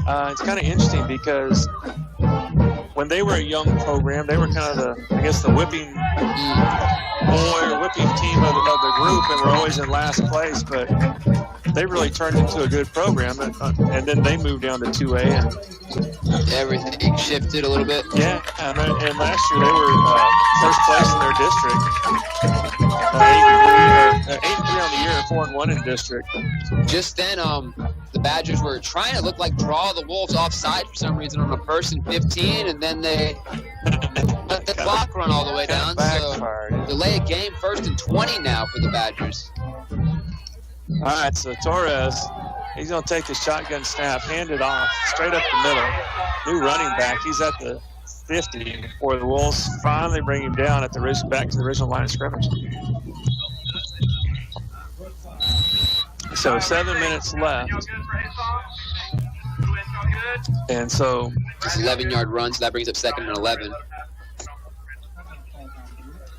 Okay, I was going to say the timeout was called. I was trying to figure out why the clock was stopped. But let's send it back to the station for a 30-second break, and we'll be back with more live football action. Touchdown! Just like our Colorado Wolves, at City National Bank, we know the importance of having a strong game plan. Whether it's saving for college, buying a car, or planning for the future, we're here to help you score big with our full range of banking services. Located at 228 Elm Street in Colorado City, City National Bank is proud to support our home team. Call us at 325-728-5221 and let us help you tackle your financial goals. City National Bank, where community spirit meets financial success. Go Wolves! Back to the field with the Colorado City Wolves on Wolf Country 107.1 FM. Welcome back to Wolf Stadium here, and thanks for listening to the Football Friday Fun Day Special Edition of the Friday Night Lights on Wolf Country 107.1 FM. 7 minutes remaining in the 4th quarter. Wolves still in it, but they need to come up with a stop and then get some points. And so they're in the thick of it still. 24-33. They trail the Badgers by 9. Here come the Badgers back up to the line of scrimmage. It's 2nd down for them. 9 yards to gain. Shotgun snap to Torres. He's going to keep it. No, it's going to be a It looks like he's going to be a keeper, and he takes off running and turns it into a pass. Yeah, they're just running their little slot receiver on like a 5-yard little button hook, and that was just a bad throw by Torres. He had him wide open, just missed him over top, and that probably would have been a first down. There was really no one around him there. But like you said, they're faking the first initial run with the running back, then Torres rolls out to his offhand, though he's throwing against the body, and then he just kind of dumps it off into that little slot. But that's going to bring up third down. Wolves looking for a big stop here.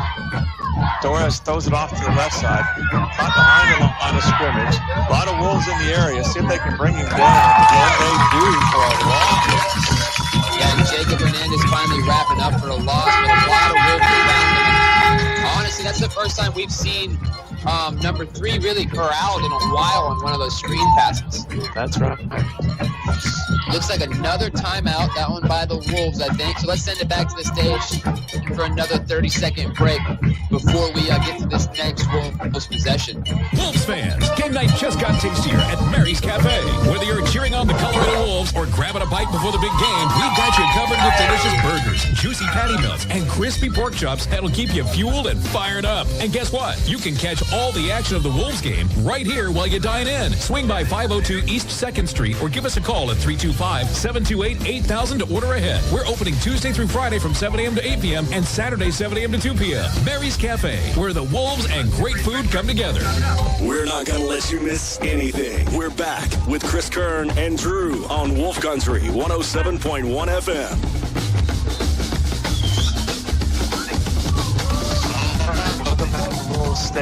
Wolves are just called a timeout. They're trailing 33-24, 6:35 left to go here in the game. Looking for a big stop. It's fourth down, McCamey. So we're going to see what they're going to do. Torres is staying on the field. Yeah, it looks like they have a different punter. They're going to say they have a man deep, but it's a different punter, and he is going to punt it. But the last couple of punts just going straight up anyway. He's going to try to get around the left side, see if there's enough field. And unfortunately, there's not. They're going to push it out of bounds around the throw that one. Was he out? Doesn't look like they're going to throw it. A good return, though. Yeah. Unfortunately, he caught it on the near side hash, so wasn't much room for him to try to squeeze around the side or the end of the line. Well, but good return. I'm suspecting you at this point you probably really can't keep the ball on the ground that much, considering you need to get the ball back. And so we might start to see if center is going to throw the ball downfield if there's anything in that nature. I mean, you can be a little patient with 6:21 and 2 timeouts, but really only 1 timeout for the Wolves. So yeah, they're going to have to go. All right, center and by himself in an empty backfield. He's rolling off to the right. Lots of pressure. Guiding traffic downstream. Oh no! And there is a pick. And nobody's going to stop him. That's going to turn into a pick 6. I don't see any flags. Yeah, and I'm kind of actually. I'm agreeing with the fan in front of me, but it looked like Waddell was trying to turn upfield when he saw Ryland say go, and he kind of got held. In the NFL, I think they would call that one of those defensive back holding penalties, 5 yards automatic first down, but it wasn't called here. Turned into an interception, and that hurts the Wolves for sure. Now it's going to be tough. Yeah, offense is trying to get something going. Center was going off to the right, directing traffic. Yeah, I mean, again, I get the idea of if Waddell would have been able to beat that guy deep down the field, it would have been able. There was some space up there, but might have been a better choice just to tuck it, run, get out of bounds, get your 7 yards, stop the clock, and again, fight again, But you're trying to make that big play. You're trying to get us back into the game all the way. Yeah, point after is good. That's going to take the Badgers up to 39 points. We'll keep it here. Wolves will take over after another kick return.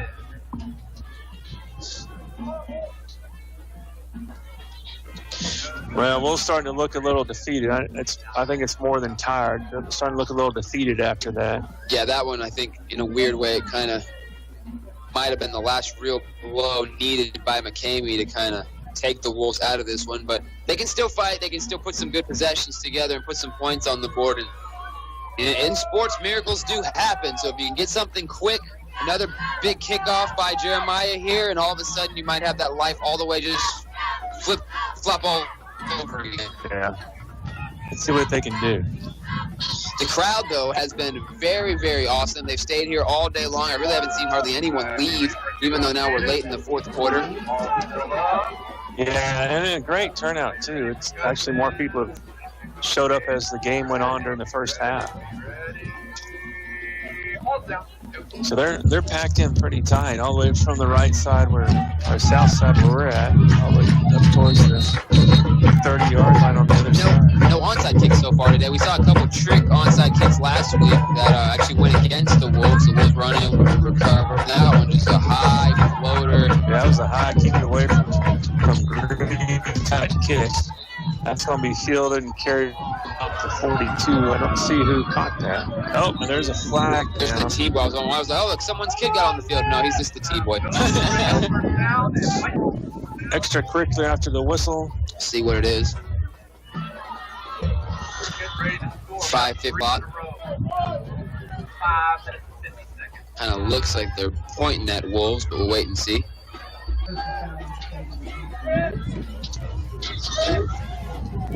Yeah, personal foul against the Wolves. So that is going to push the Wolves back. So just a little frustration there. Yeah, that was just showing after the whistle. And I understand we're upset, but we got to keep our heads. Don't want to do anything to hurt the teams. So it looks like, I mean, another result that didn't go the Wolves' way. But, again, some more building blocks that we saw that are very positive and able to be built upon. Another 20 right now with more chances for points. So first and 10. There's a snap, just looking downfield. He's going to chuck it up to the left foot.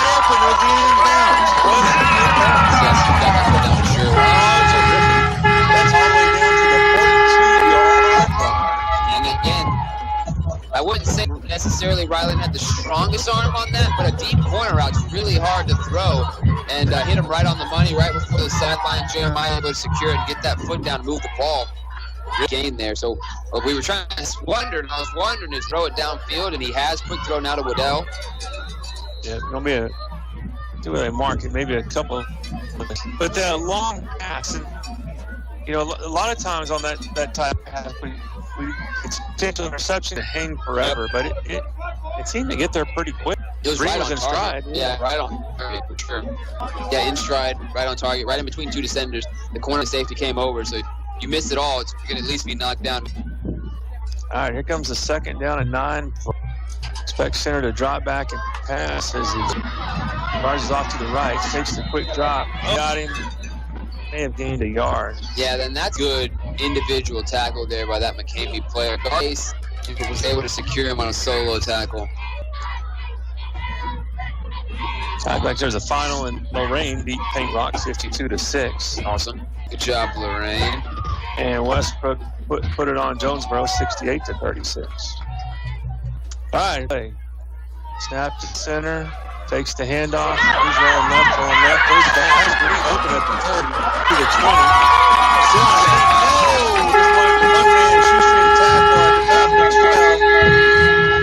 Hustling up to the line of scrimmage. 4:23 here to go in the game. They're ready to get another play in. Yeah, one man to beat there. Get away. And they're getting up to the line of scrimmage. Snap. There it is. Center's looking downfield. Right. He's just going to throw it away. Oh! Good try. Throw it out the end zone. At least it's a safe throw. Ryland did have some space. Heard the fans. I'm sure y'all did too. Run it! Everyone's run it. Yeah, real quickly, let's talk about Westbrook real fast. I know that they didn't have a great game against Jayton week 1. Got 45 pointed.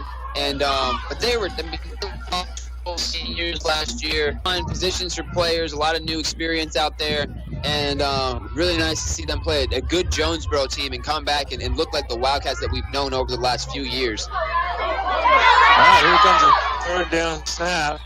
Center's looking. He's got a man downfield at the 9. So that'll move the chains a little bit. That was Grimes that caught the ball. Another big shout out to this offensive line. I mean, they have provided protection. There were pancakes all over that play just then. You know what they have, and Ryan center has not been under pressure very much at all tonight. He's been allowed to throw the ball. Roll right. Look at all the space, Sean.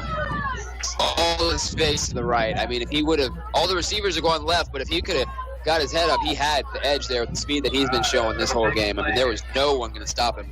Yeah, so it's going to bring up 4th down. Last chance to get in the end zone. And honestly, there's 2 takeaways from this McCamey team that we've noticed. One is number 3 was a game changer. He ended up really making a difference. But these goal line stops have kept a lot of points off the board by this McCamey defense, and that's why we're kind of sitting in this situation here. All right, here it is. Here's the play. Oh, and just get it out of their hands. Yeah, that's number 12, Castros, I think, and that's unfortunate because that could have been a touchdown too. So, yeah, 3 or 4 empty trips inside of the 10-yard line, and they're moving the ball. They're getting down there.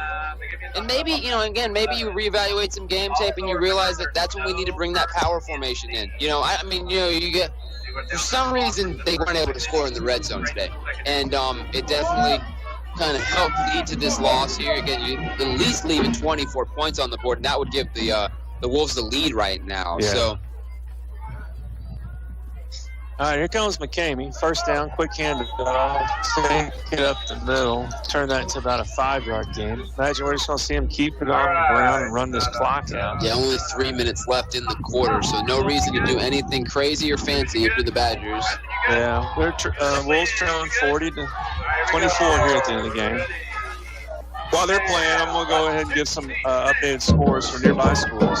Snyder's leading San Angelo Lakeview 34-21. Cristobal trails Bowling 21-0. Sonora's leading Johnson City 23-21. And we talked about earlier, but Oklahoma's up over Roscoe 34-0.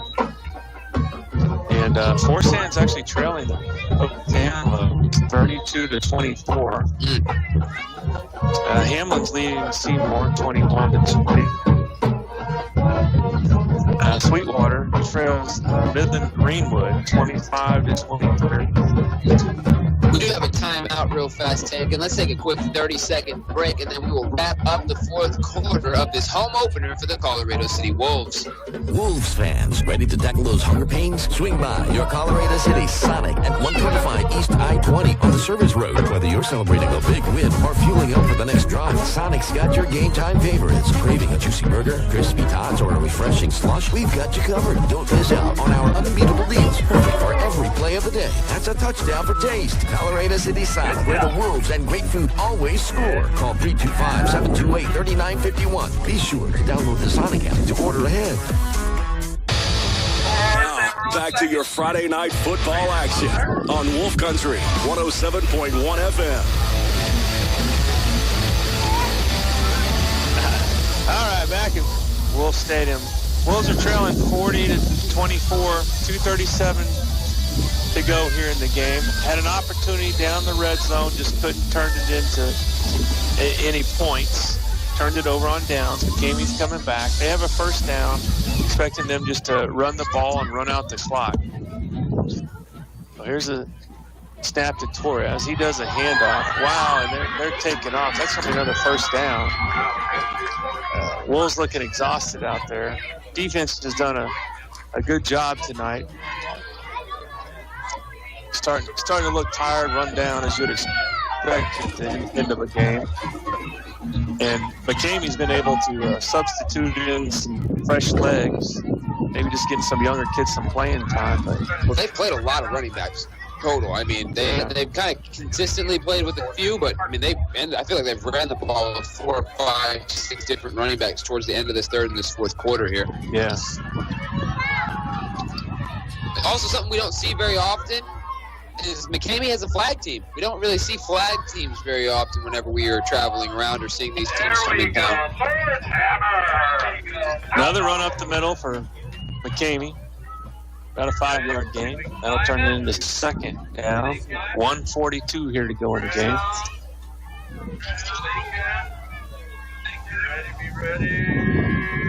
Unfortunately, I don't think the miracle is going to happen tonight. Yeah, McCamey at this point just winding down the clock, eating up the entire play clock, and So we'll be wrapping this one up in just a couple minutes here. But the band's still playing strong. The fans actually still supporting. Yeah, that's nice to see. Yeah, student section on their feet, cheerleaders cheering.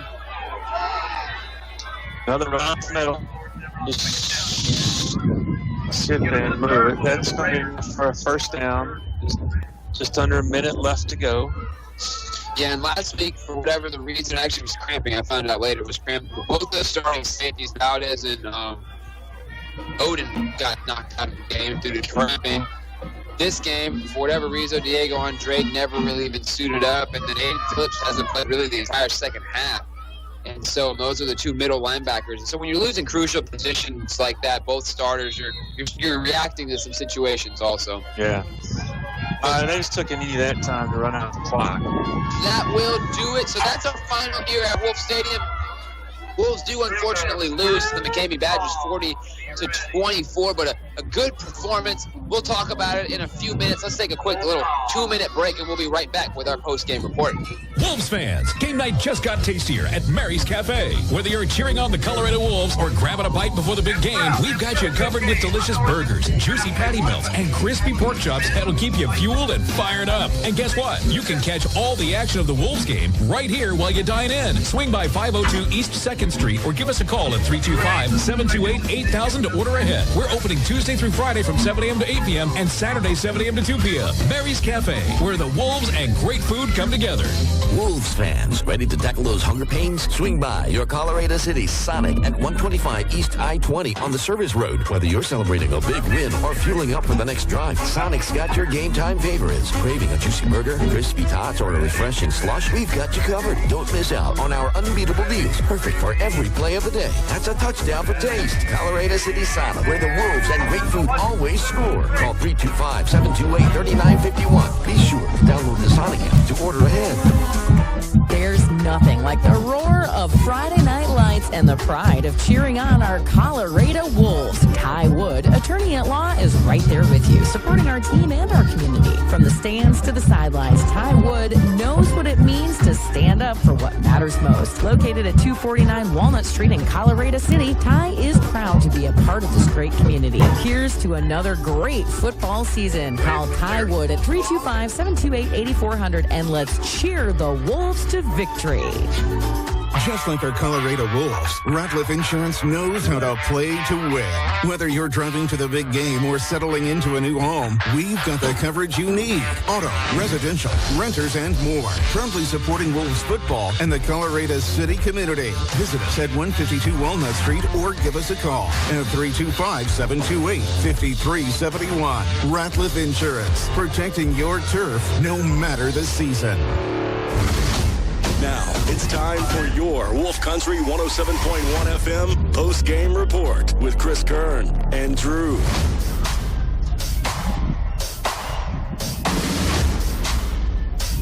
Welcome back to Wolf Stadium.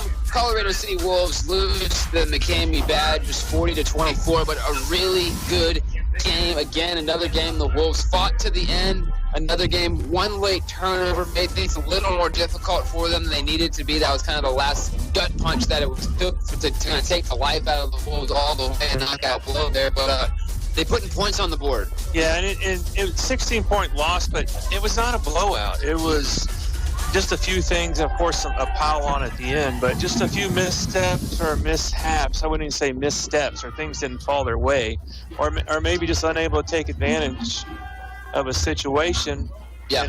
And in those.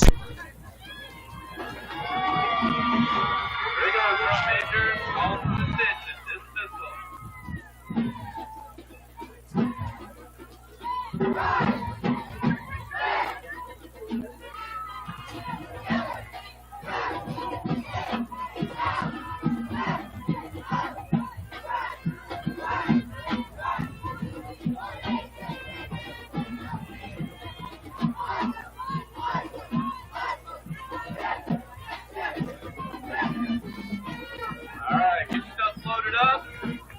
Get on the bus and head back. Stop waiting around.